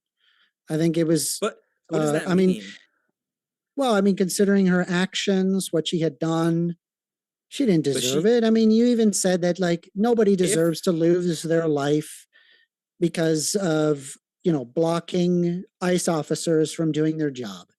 Right, but they do deserve to lose their life if they put another officer at risk of serious bodily harm or death. I just And don't again, agree. we're I don't arguing agree with that that, because yeah. we can see the footage of both feet firmly planted, even as they quote unquote got hit. Even as they quote unquote got hit by the officer, I'm sorry, by Renee Good.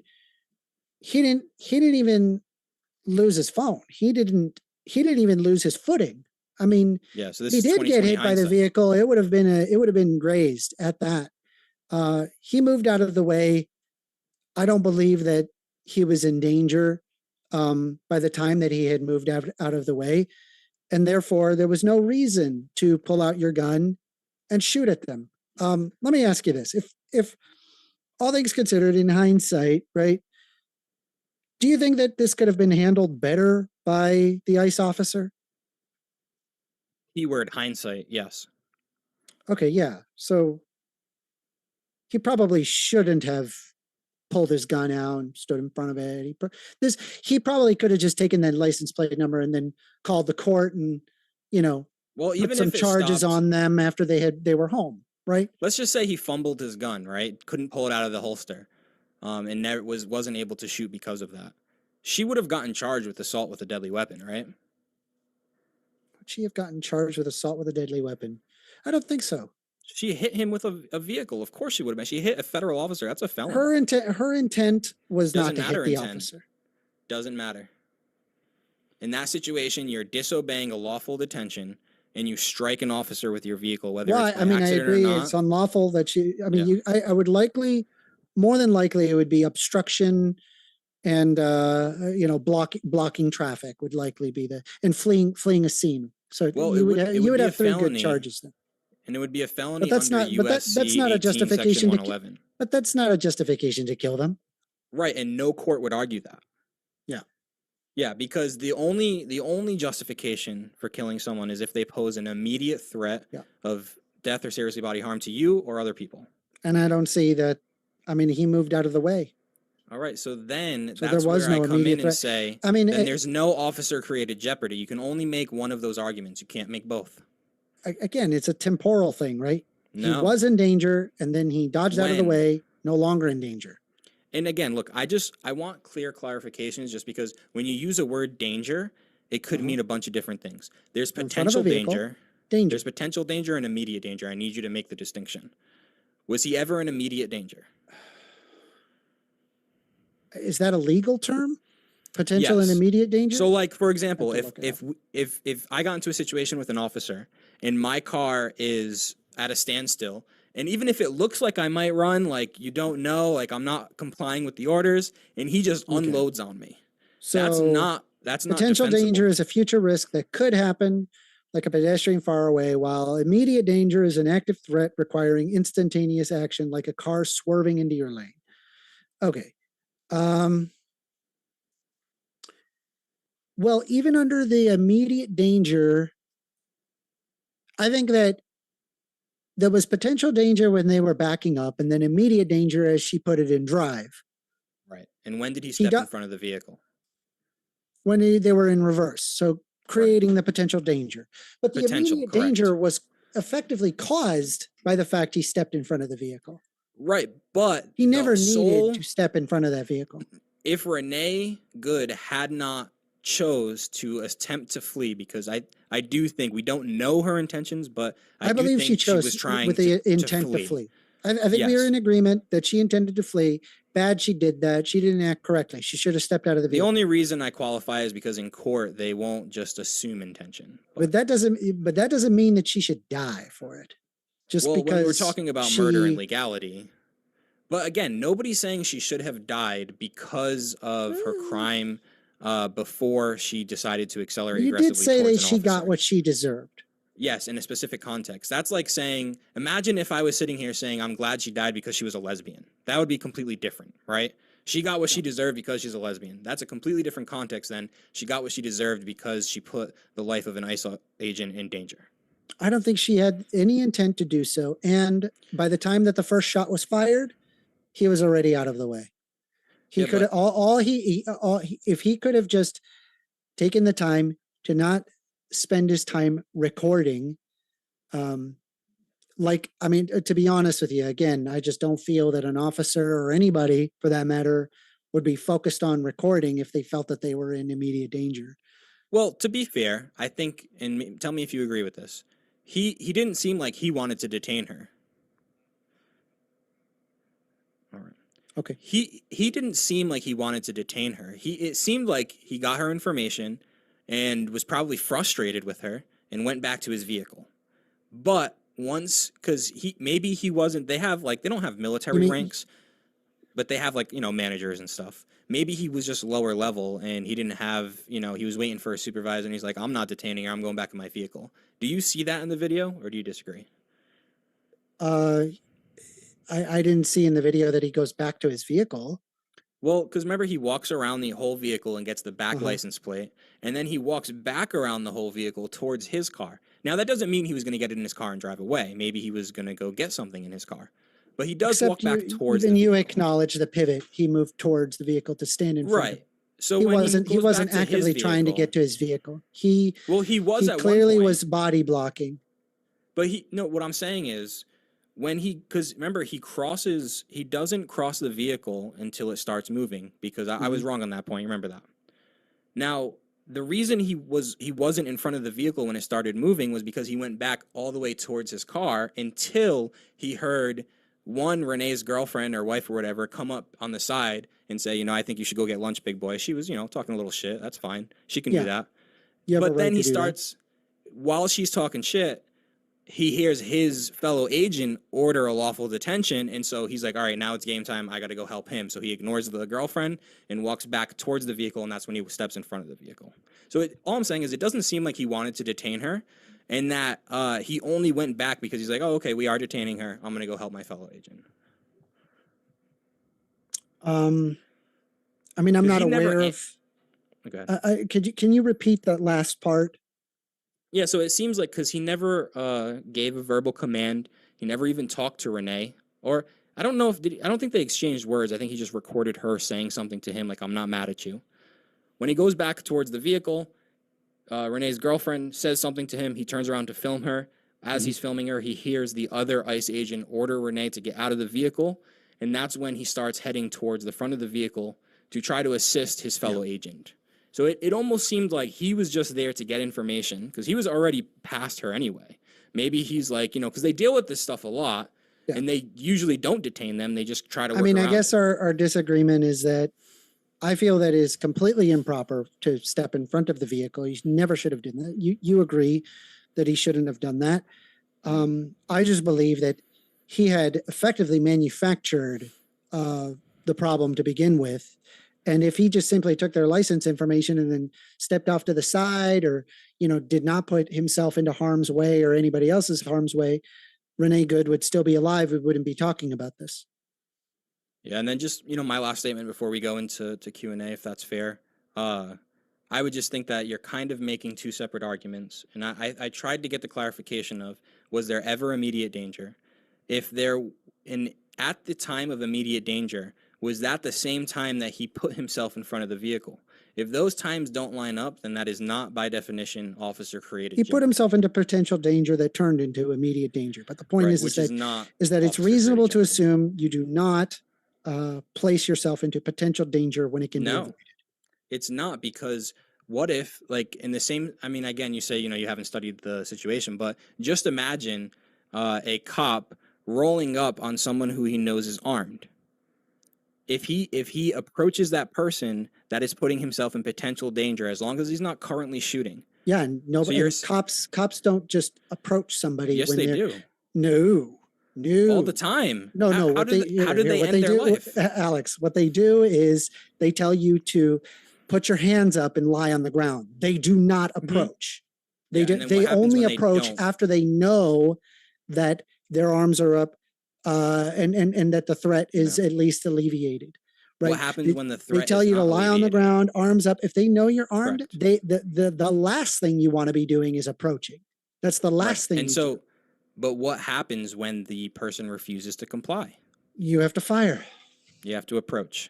You have to put yourself No, in you potential danger. fire. No, you do not have to put yourself All right, in potential in danger. order to fire a weapon at somebody, do you have to expose yourself to this somebody? No, not at all. Oh my goodness. It's preferable. Have you ever to shot not a do gun, First Amendment? Yes. Okay. Have you ever been in a firefight? No. Okay. You ever played airsoft? No. Okay. Well, you cannot shoot somebody without exposing yourself. You can't just stick your gun on the side of your car and start shooting. That's not how you can police do alleviate things. risk. Like you either come in, you could. Okay. I just feel like maybe cops shouldn't be coming in as Rambo, I guess.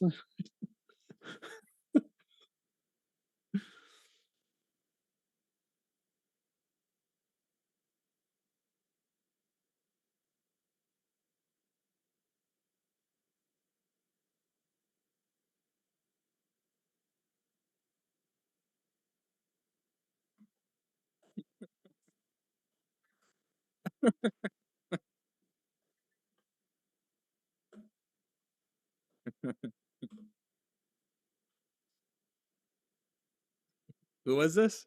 Do I know him? I think I know Big League Drew. It tastes fine.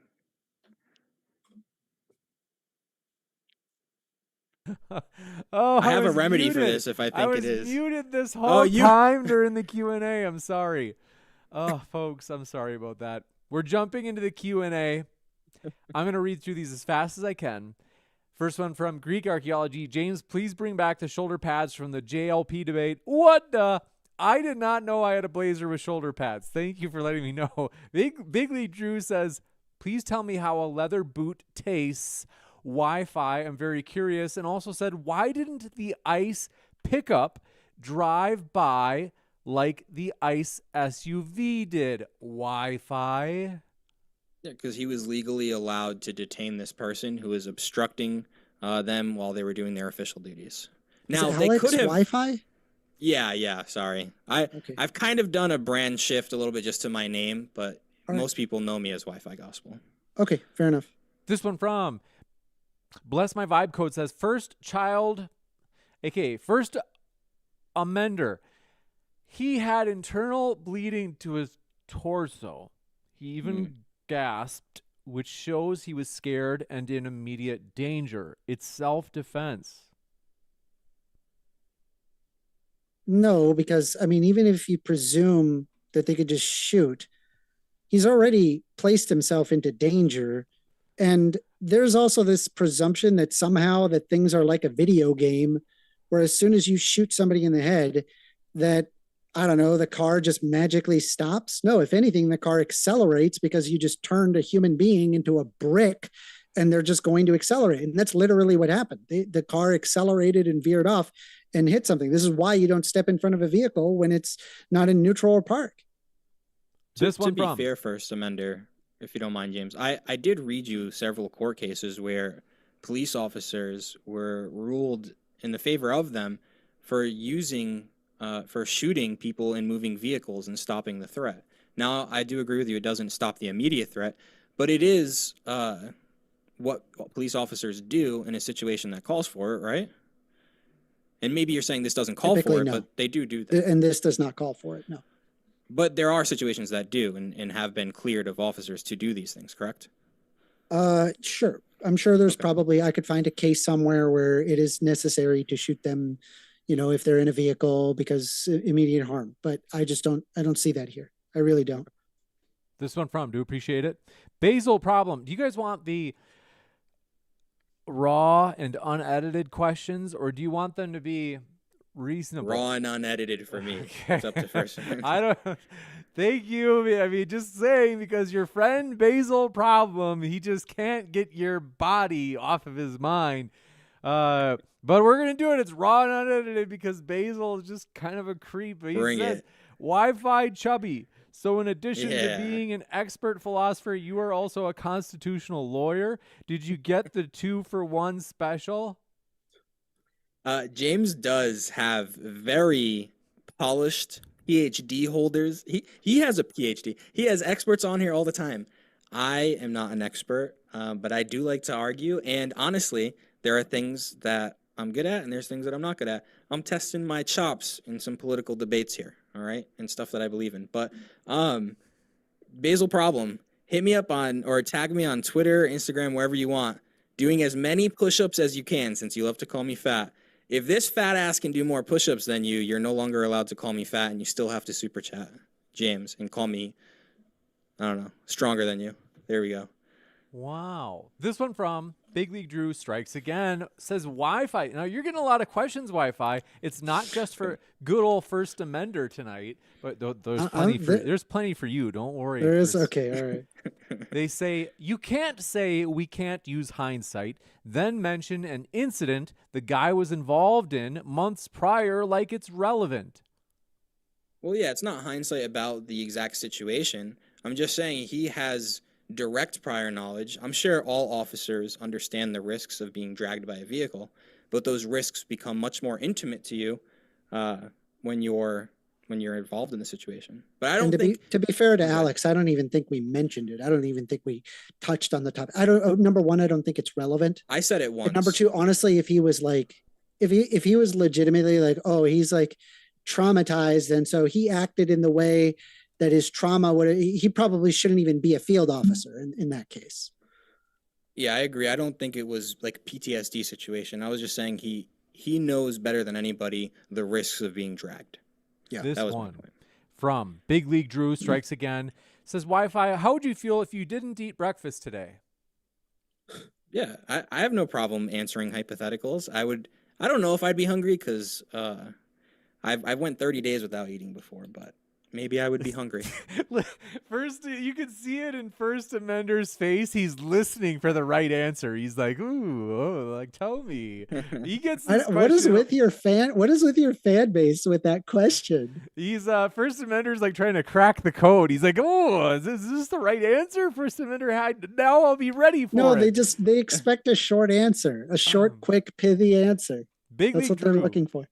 says, Wi-Fi, would you argue for slavery if it was allowed by the courts? Saying something is allowed or justified by a court doesn't make something just. No, but it does make it not murder in the legal definition of it. Murder is a legal definition. If we want to change the laws, because our argument basically here tonight is that we're assuming the law is good, the Fourth Amendment is fine, but I'm saying it passes the test. First Amender is saying, no, it doesn't pass the test, whether it was officer-created jeopardy or not. So I think we both generally agree with the law. We have different interpretations of how the situation or how the law applies to this situation. This one from Big League Drew says, I never thought I'd be siding with First Amender. Although our reasons vary, we at least got the right conclusion. Wow, First Amender. Look at that. He'd be blasting Usually people you, but hate me. Yeah, usually. Greek archaeology says I turned the stream off during Wi-Fi's statement, met a woman, got married, and had 3 kids, and Wi-Fi's opening statement was still going. Wow. It was only about 10 It was minutes. pretty. This Yeah, one from it was Big kinda League long. Drew says, is ICE trained not to be in front of a moving vehicle? And are they trained that shooting a driver won't stop a vehicle in motion? So I think it's towards me. Obviously, you can say what you want to, First Amender, but I think that we don't have access to the exact trainings. I'm just qualifying it like that because we don't. I looked for them. Maybe someone has them. They can send them to me. But I think it's reasonable to assume, based on the other trainings we have access to and policies, it probably is somewhere in their policy not to stand in front of a vehicle. The issue is policies are meant to be stricter than what is legal, the Constitution, right? The Fourth Amendment. So in this situation, violating policy does not mean violating the Constitution. It doesn't mean that the use of force is unjustified. There was a second part to that as well. Yeah, right. I don't know how many people would say shooting a vehicle stops it automatically. However, there are plenty of cases. I read off several. I showed a video. I have more videos where shooting a moving vehicle is perfectly justifiable by an officer. I can show you a very quick. I was able to find some of the ICE. This is confirmed ICE training on how to deal with these kinds of situations, and I want to share it real quick. This is it right here. This is featured on page 9. That was good. That was good. I'll give it. Sorry, I gotta share that with my chat. Okay, all right. Apologies. Next up, thank you very much for this question from Composition B. Says, imagine being a chicken voting for KFC and being shot while supporting people who would steal from you in your country, and SAU, actual assault, in the country they came from. Suicidal empathy. This sounds like a person that's arguing in favor of an ethno-state. That would cause a needless death and suffering upon millions of people, and I want there to be less suffering in the world, and so I reject your hypothesis. This one I from... don't think you being against mass migration means you want an ethno-state. I mean, we could have that conversation. It sounded he was arguing an ethno-state. This juicy one coming from your pal Basil Problem. Wi-Fi, was the shooting of Ashley Babbitt on January 6th, 2021 justified? If not, please explain the difference to the Renee Good case. Yeah, I mean, I honestly spent, me and First Amender got this debate going a couple days ago. So all of my focus has been on 100% situations with vehicles. But honestly, I don't have an opinion on January 6th. I haven't really completely formed an opinion on that. I'm pretty new to politics, so I tend to hyper focus on certain situations, so I understand what I believe and why I believe it, and that's not one I've hyper focused on yet. This one from Big Lee Drew says, to those that would argue she crossed state lines, did you support Kyle Rittenhouse when he crossed state lines? Yeah, I think it's a bad argument. Time traveling. And by the way, while I don't like Ashley Babbitt's politics, I do not believe that she should have been killed by that officer. The officer should not have used lethal force during the January 6th riot. They should have stopped the riot. This one coming in from Time Traveling Papaya says, disallow leftists. Just disallow them. We can't share a society with this. They refuse to acknowledge reality. I was very, very careful when I created my video, my intro. You can look at it yourself. I'm extremely empirically, the way that I think is things have to be empirically backed. And I very carefully look at the evidence, and this is me putting in my best effort and showing you the work that I had put in, and that you can see it for yourself. It's all there for you. The question is whether or not that you're willing to walk along with me. You got it. It is interesting how we're at a position in our country where I don't see an off-ramp for the polarization. I mean, even I think we had a fair discussion tonight, but it seems like we see things completely differently, and I think we represent a vast majority of people on both sides where we're just seeing like two completely different situations. Would you agree with that? I do. Yeah, I do. And I do see an off-ramp. I think Donald Trump is very old. There will come a time where he will pass away and the rhetoric will just not be able to hold steam. This one coming in from Big Lee Drew says, Wi-Fi, whether the shooting was justified or not, do you think he chose the best possible course of actions, or do you think there were better options? Yeah, it's tough. I'm not, I think he was legally justified. You said besides that, it's tough to put yourself in his shoes in that situation. I think that he would have saved himself a lot of trouble for himself if he did not shoot and some other people. I don't know how he could have made that decision that quickly. It's tough. It's not black and white. It's a very tough situation. This one from Big League Drew says, Wi-Fi, did shooting stop the threat or make it worse? No, shooting did not stop the threat to other people. And once the threat had been established, he acted, but true. By the time the second and third shot were fired, the vehicle was pointing fully away from him. We agree on that. It's just the fact of how quickly it happened and his reaction time. Now, could you ask that question one more time? There was another part I wanted to say. Yeah, they said, did shooting stop the threat or make it worse? Right, yeah, and so here's the thing is, I brought this up time and time again. Again, you probably super chatted this before I brought it up, but there are tons of situations where people don't even go to trial, and then there are even precedent in court cases and court rulings where the officers are completely justified for shooting the vehicle to eventually stop the threat rather than letting the threat go. You got it. This one from Greek Archaeology says, in case they didn't discuss this, First Amender and Wi-Fi, what would you two do if you were in the role of the ICE agent? Play a little pretend. I want you to do a little role play for them, First Amender. I never would have stepped in front of the vehicle. I would have taken their license plate information, and then I likely would have left myself a note to follow up with whatever authoritative body can give them charges by mail. I would just let them go. Yeah, I would probably never be an ICE agent because that's got to be extremely hard. Oh, no, me neither. It's like, just morally speaking, I'm like, this is horrible. I hate this. But if I had to be an ICE agent, that would be where I would be at. I gotcha. I go ahead. Just to kind of answer the question and not dodge it, I don't know what I would have done, but I would have, and I don't think he wanted to shoot anybody until the last moment, but I don't know. I definitely wouldn't be wanting to shoot anybody if that was the intent of the officer, which I don't believe it is. This one from Leia Bobea says, for your contention, USC 1357, parentheses A5A and A5B, allows for detention of citizens who commit crimes in front of the ICE agents.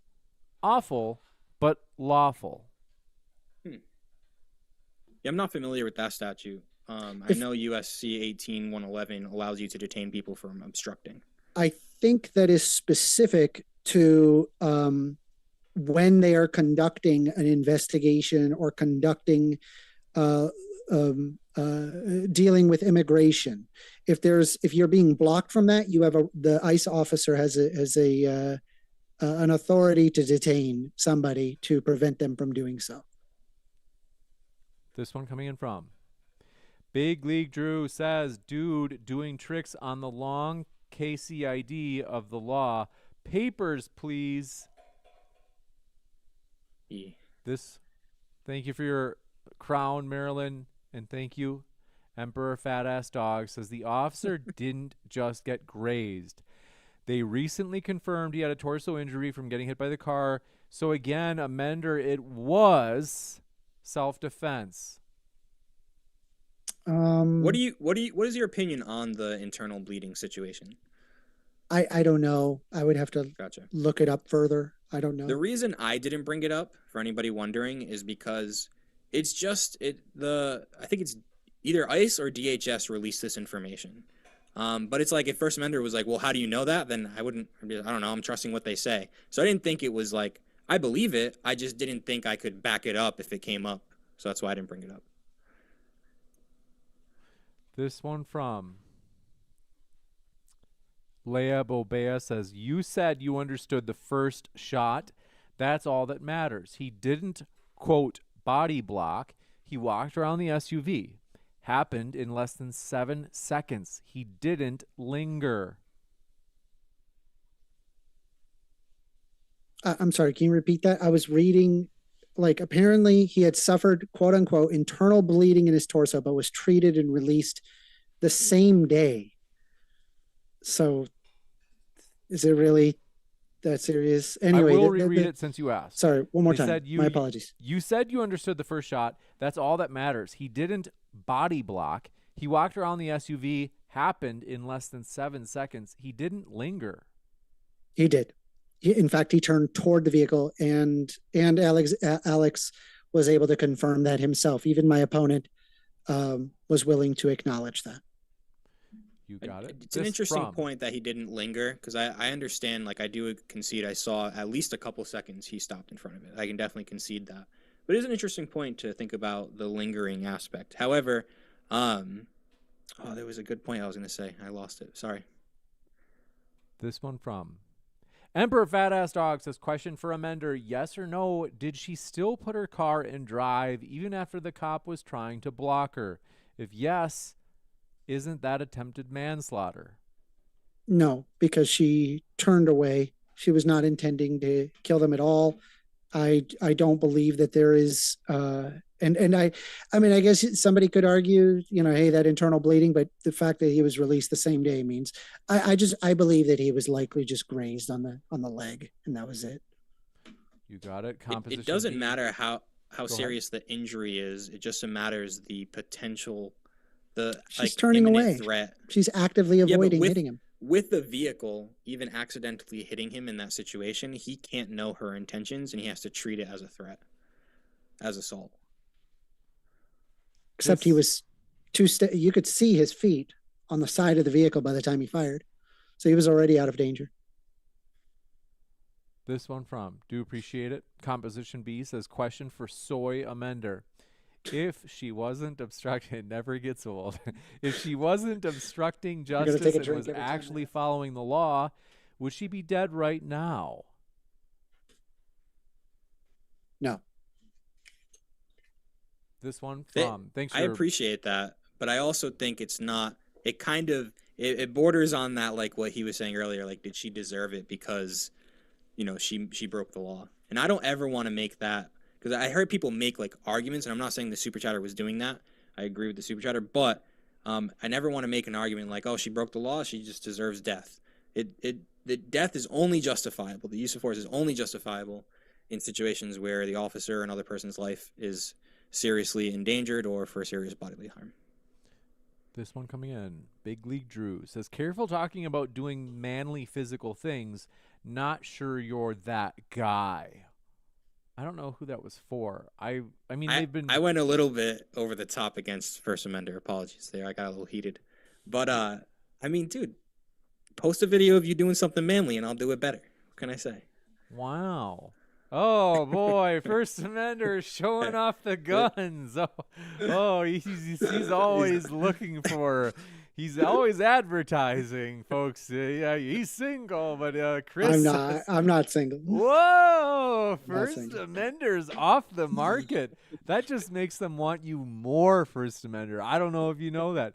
This one from just the king of desire over there, Don Juan. Chris says, in re-niegal, is it? I don't know if this is Latin or a term I just haven't.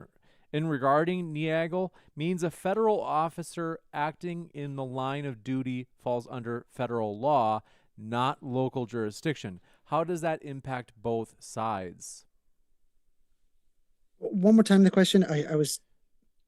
Let's see. I'm going to put this in chat so people, in case they need to see it, because I don't know. I should know this, but I feel like I'm putting it. I'm going to put the whole question in chat, and that way, what's in re-niegal mean? So I'm putting it in the live chat on Modern Day Debate. It says it basically it's just a term. Well, let's put it that way. Term X means a federal officer acting in the line of duty falls under federal law, not local jurisdiction. But it's the state that would likely try it because they should not be there to begin with. The state never requested ICE agents to be there. And so there's a legal gray area here, and it is likely that this would be something that would be tried at state level. But then again, to be fair, I'm not a legal expert. This is just my recursory reading. Yeah, it's a tough. I mean, there's literally legal scholars who debate these things all the time. Yeah. And there are people who are actively trying to bring cases against Trump and Kristi Noem, right? Kristi Noem's, who knows if it's just a show or if they're serious about it, but they're trying to impeach Kristi Noem. And a lot of it, there's like this one deal that she did or whatever, I'm not too sure, but a lot of it is based on violating public trust with the way that the DHS is deploying ICE. So people think that what he's doing with ICE isn't legal, so they're going to try to impeach Kristi Noem on it and try to get some court precedent to maybe try to impeach Trump is my guess. Would you, just out of curiosity, let's say if you were in Kristi Noem's position, would you be handling ICE differently, or how would you handle ICE? That's tough.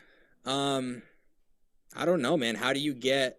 I don't know what number you would agree to. 5 million, 10 million illegal immigrants living here. Some people say really high let's numbers. Let's say Donald Trump is telling you, hey, I need you to go into Democrat cities and show him what for. I mean, would you disobey him and be like, or would you be like, yes, sir? Yeah, as long as he's legally justified, who am I to disobey my boss? This is super gray area. It's your authority ultimately, and it's lives on the line on the basis of your name. Yeah, I mean, everything's risky, but I don't know what I would change. This one from Even Lord says, Mr. Wi-Fi, do you think Renee is licking the great spiritual ditch known as Hades? Let's see, okay.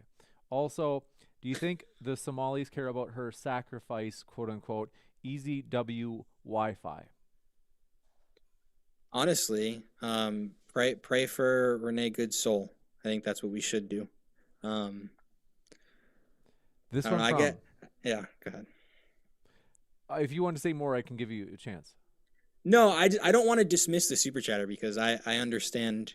Like I said, I think she got what she deserved. I don't think what she did was right. But when it comes to her soul, I need to be more charitable of a person myself.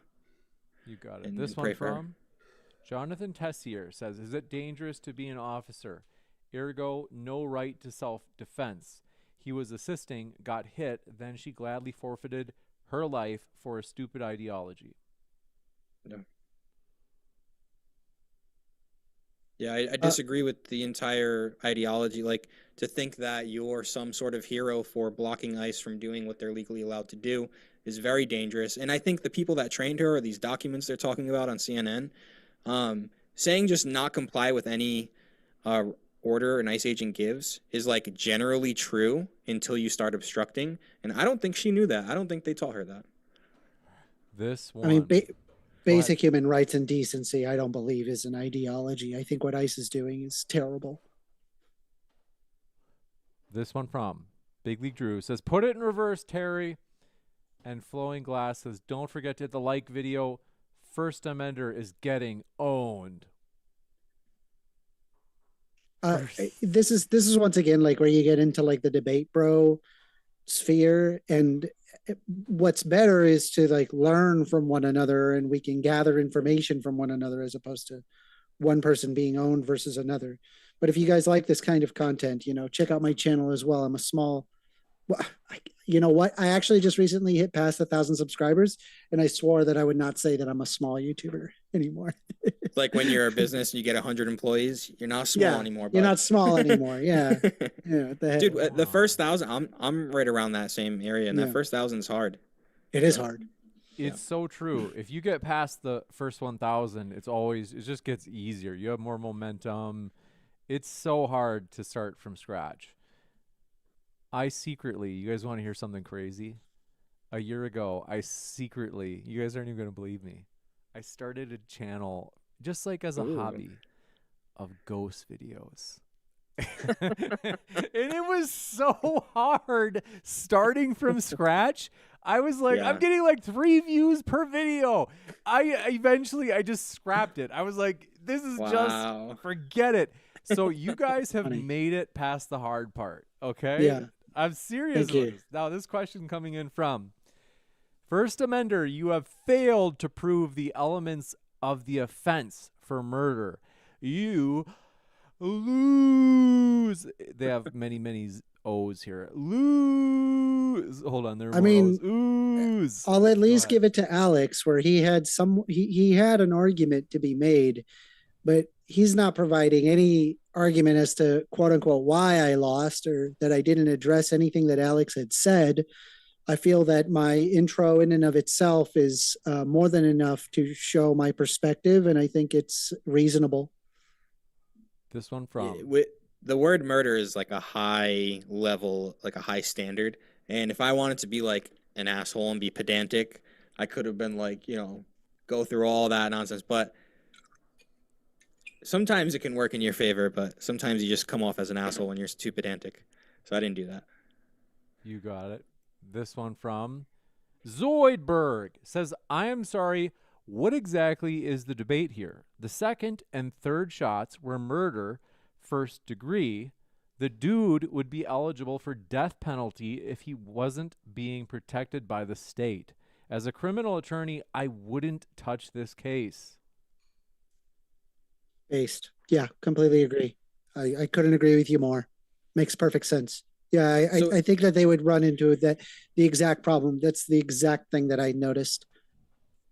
So if you're a criminal attorney, you should know the term judicial deference when it comes to the the use of force when an officer is threatened with immediate danger, especially in Graham versus Connor. Is it not true? Send another super chat or DM me. I'd like to know from your perspective. Is it not true that there is judicial deference, especially when all 4 shots or 3 landed within less than 2 seconds? You got it. And then Big League Drew, forgive me, I missed your milestone chat, and then also Leia, if I'm pronouncing it right. I missed your normal chat. Throw it in chat for me and just tag me. Sorry about that, and I'll read those. Big League Drew says, K-Cans, this is a person in chat, wants to know what your favorite type of pizza is.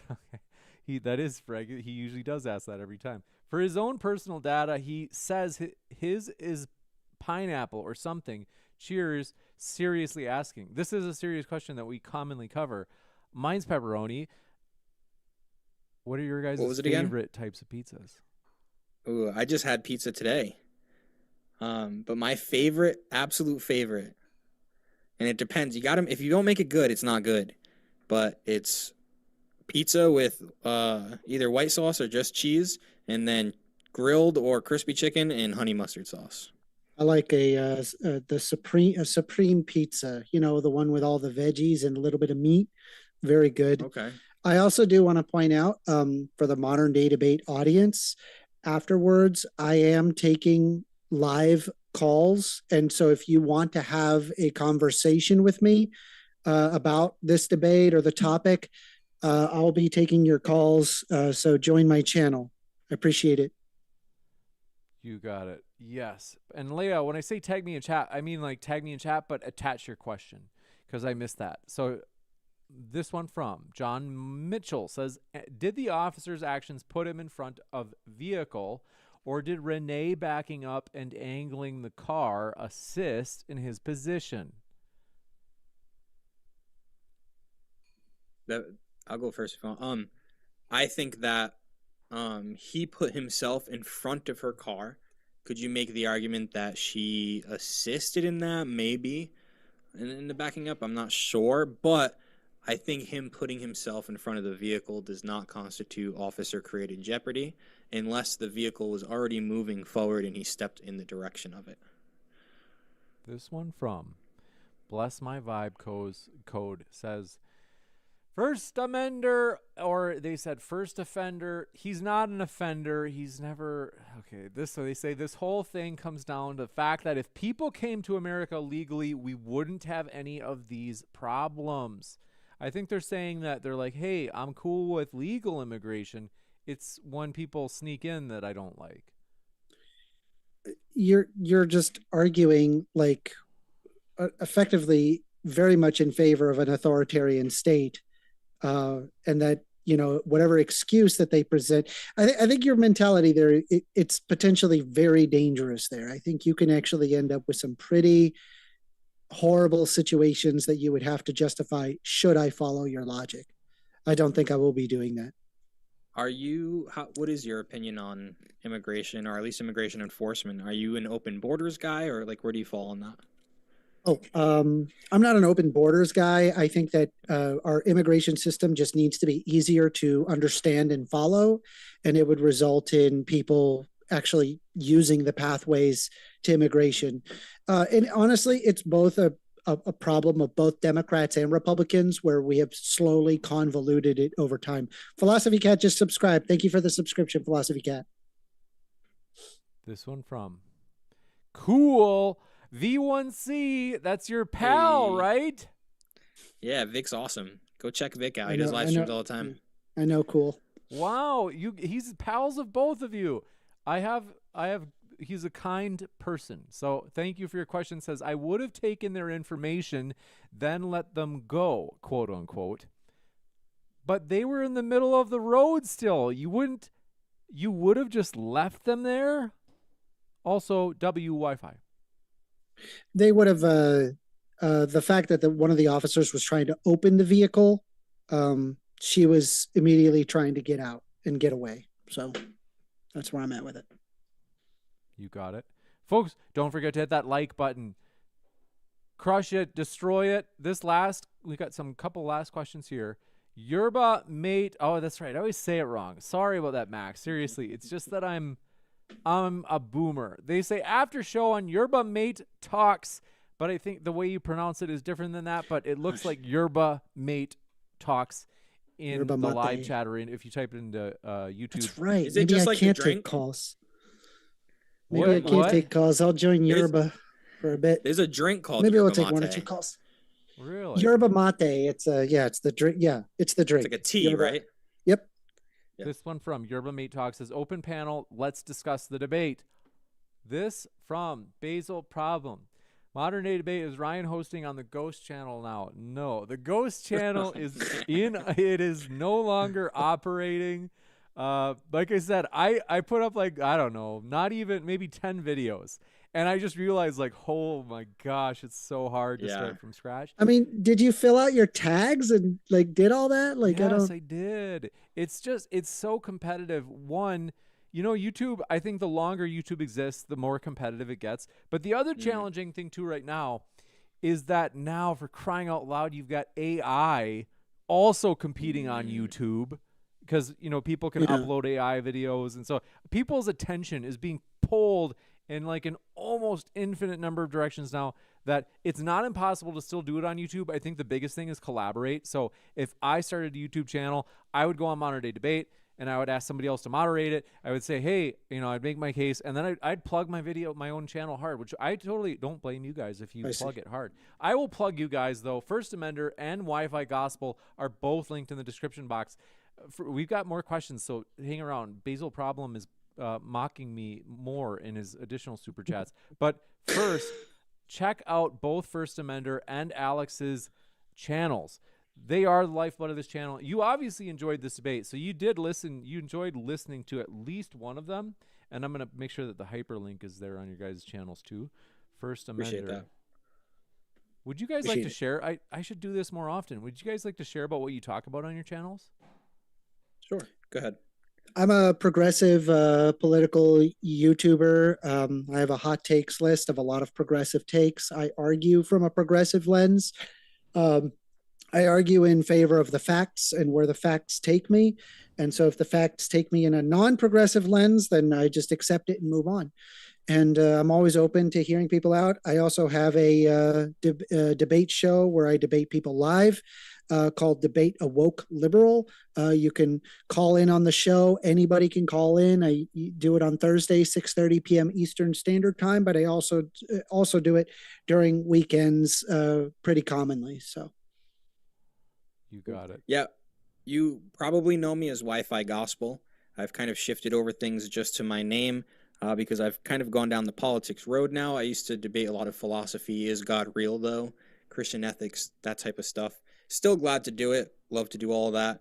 But I'm kind of pushing myself into a different direction.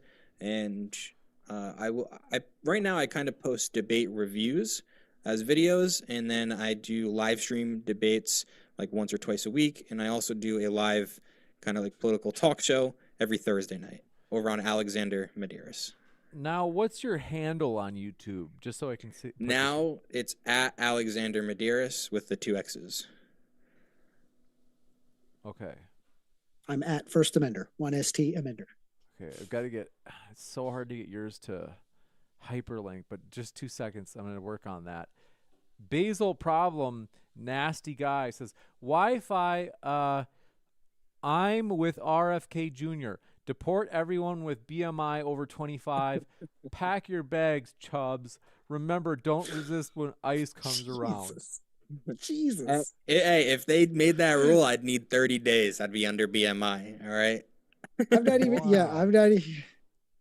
I'm not against the. I'm not gonna knock him for being overweight. I mean, I don't know what he's going through. I'm sure he's a good guy. I think bullying works, though. Oh, do you? Until the day that it doesn't, and then the guy ends up hurting themselves. But yeah. Now I must say, but you guys are both good sports because you guys just take it and it just rolls off like water off a duck's back. Because First Amender has gotten some brutal. You've been a good sport as well. You have to. Yeah, yes. You have to. It's just the nature of talking politics on YouTube. Yeah, and especially me and Amanda are both going up against people with significantly larger audiences than ourselves, and that doesn't help either. No, you get like mogged for like the next 2 weeks, and you're just like, Jesus. You just start turning off the notifications. No, I'm just trying to get your hyperlink. I'm like so triggered. I can't get this to work. But folks, copy and paste Alex's, and I'm going to see if I can get the hyperlink to show in the title. But there it is. Okay, but it's they're hyperlinked in the title now as well. And so check out their links, whether it be in the title or in the description box. I am going to let our guests go. But thank you guys for being with us. It was a big, beautiful debate. People loved it. Very enjoyable. Yeah, thank you so much for having me. I'm going to see if I can hop on Yerba Mate Talks, but I'll take maybe a call or two. Thank you. Thank you. I'll be back in just a moment, folks, letting you know about big upcoming debates. In fact, DebateCon 7, as you can see at the bottom right of your screen, check out those tickets. I'll be back in just a moment.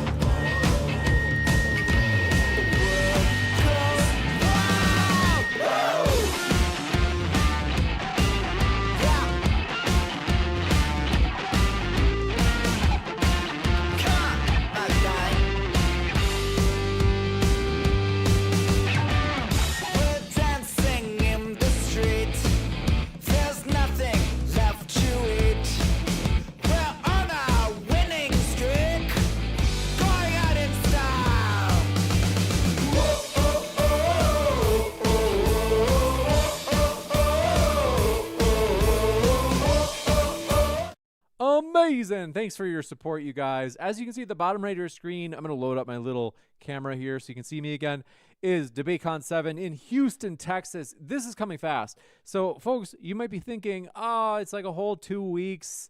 It's going to sneak. It's going to come up so fast. I got to tell you, check out the tickets link in the description box right now. Don't tarry. Don't delay. It's going to be amazing. In fact, you might be wondering, well, who's going to be there, James? As you can see at the bottom right of your screen, it's going to include guests such as, I'm just adjusting, thanks for your patience, it'll include guests such as Apostate Prophet, David Wood, Daniel Hakikachu, Danny Philtalk. So if you didn't know, Danny Philtalk is an atheist, Daniel Hakikachu is a Muslim, and then Mike Jones, David Wood, and Apostate Prophet are Christians, as well as others. Now, I've got to tell you, that is, I'm going to link that in the description box. Well, it is already linked in the description box, but right now I'm going to link it in the live chat. So let me do that right now. And I've got to tell you guys, it's going to be huge. We are expecting this to for sure sell out. I have no doubt about it. And I'm a little bit nervous about like where I'm like, should we have gotten a bigger venue? It's going to be packed. And it's also, if you're so far away, you're like, James, I'm in Australia. I'm in Winterfell. I'm in Mos Eisley. I can't make it. My city's too far away. You can watch it from the comfort of your very own home by joining the Final Word channel membership tier. Check out our channel memberships by clicking the join button. I highly encourage you. You can watch all of the conference live from home, and it also helps us put on these events. So a lot of you maybe don't know. This is true, though, and I don't say it a lot because it's just, but I'm going to be real. We always lose money on the event itself. We, at best, get close to breaking even. I think one time we had like $200 left over, and we were like, hey, we're going to use that for the next conference. But it's kind of the default is we lose some, but with the ad revenue or channel memberships that we get from these conferences, it kind of like makes up for it, and it brings us back into the green or into the black. In other words, where we're not losing money anymore. So by joining our Final Word membership tier, that helps us put these events on. It helps support Modern Day Debate more broadly, as we want to bring more juicy content to you. And we just thank you guys for your support. Thank you guys for hitting like. We're only 5 likes away from 200, which is epic. Thank you so much for that. Thank you even for watching, as well as for hitting that subscribe button. If you haven't yet, do hit the subscribe button, because while the conference itself will be for the Final Word membership tier, is we will eventually, after the conference, release all the debates. So hit that subscribe button. Not only that, but I got to tell you, cool stuff coming up. I'm going to tell you right now about the upcoming debates. Some of these I have not yet put up as upcoming like events, and some of these you maybe saw. At our homepage, you can always see like upcoming debates. We always keep them there. And so let me tell you right now about what we have coming. Tomorrow we have a juicy one. Wi-Fi returns. That'll be against Leo Filius, who for a long time, we haven't seen Leo for like, I think it's been like maybe a year or two. As well as on Monday, is it rational to believe in a God? Danny Philtalk from the conference. So you can see him at the very far right, very, very bottom right corner of the screen in that poster there. He will be back, and he will be in a 2v2 on whether or not it's rational to believe in God. So that is going to be a juicy debate. And then I'm going to try to fix, I'm going to do that in a second. But then on Thursday, Made by Jim Bob versus Dr. Greg on Evolution on Trial. That is going to be amazing. So keep an eye out for that. That's going to be exciting. We expect that to be a big debate. And then Nadir versus The Word and I on Friday. And that's going to be a contentious topic that we used to cover this a lot more, in particular slavery in the Bible. But this is going to be slavery in the Bible versus slavery in the Quran, arguing which condones slavery. So it's going to be a juicy slobber knocker debate. And also Saturday, now I don't even have this event up yet. So Saturday the 24th. So this is about a week from today. It's 8 days away. Amanda Norman returns to debate Taylor Fogarty. So the ladies will be debating whether or not feminism is bad for society or good for society. That will be a big, juicy debate. We're excited about that one. And not only that, we got a lot, like I said.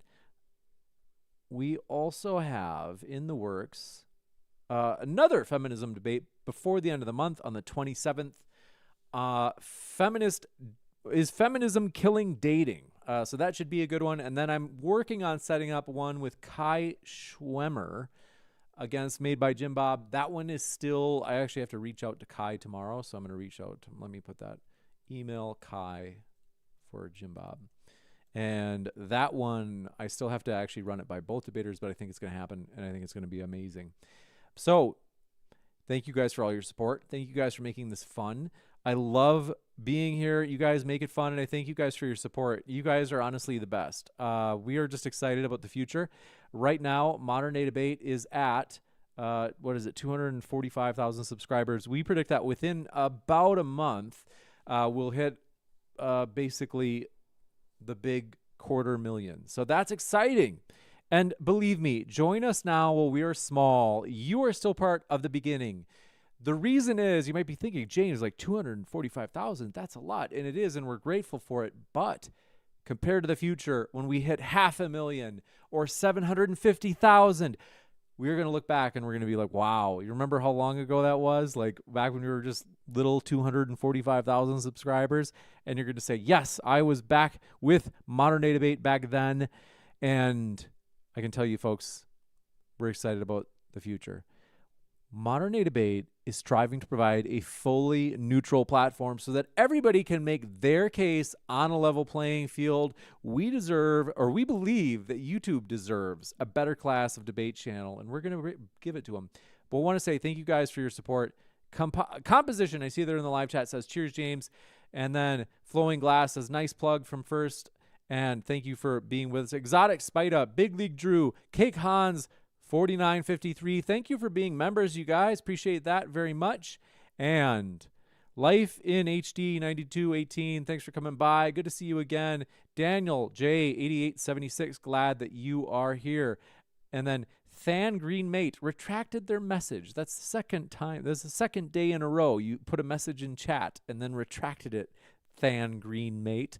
I saw yesterday's, but I didn't see what you put today. So, but yes. Let's see. Thank you for coming by, Than Greenmate, as well as Catman G6U. Thank you for coming by. Warehouse EDM. Thanks for coming by. But yes, today I put some time into Amos Huckleberry. Thanks for coming by. I see there. It says Flat Earth debates are fun after having a gummy.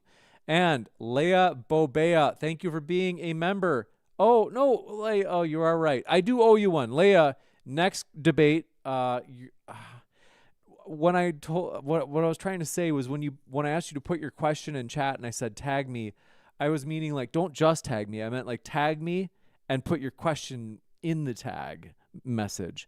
So I do owe you a question as a super chat. I'll do that in the next one, Leah. I am sorry about that.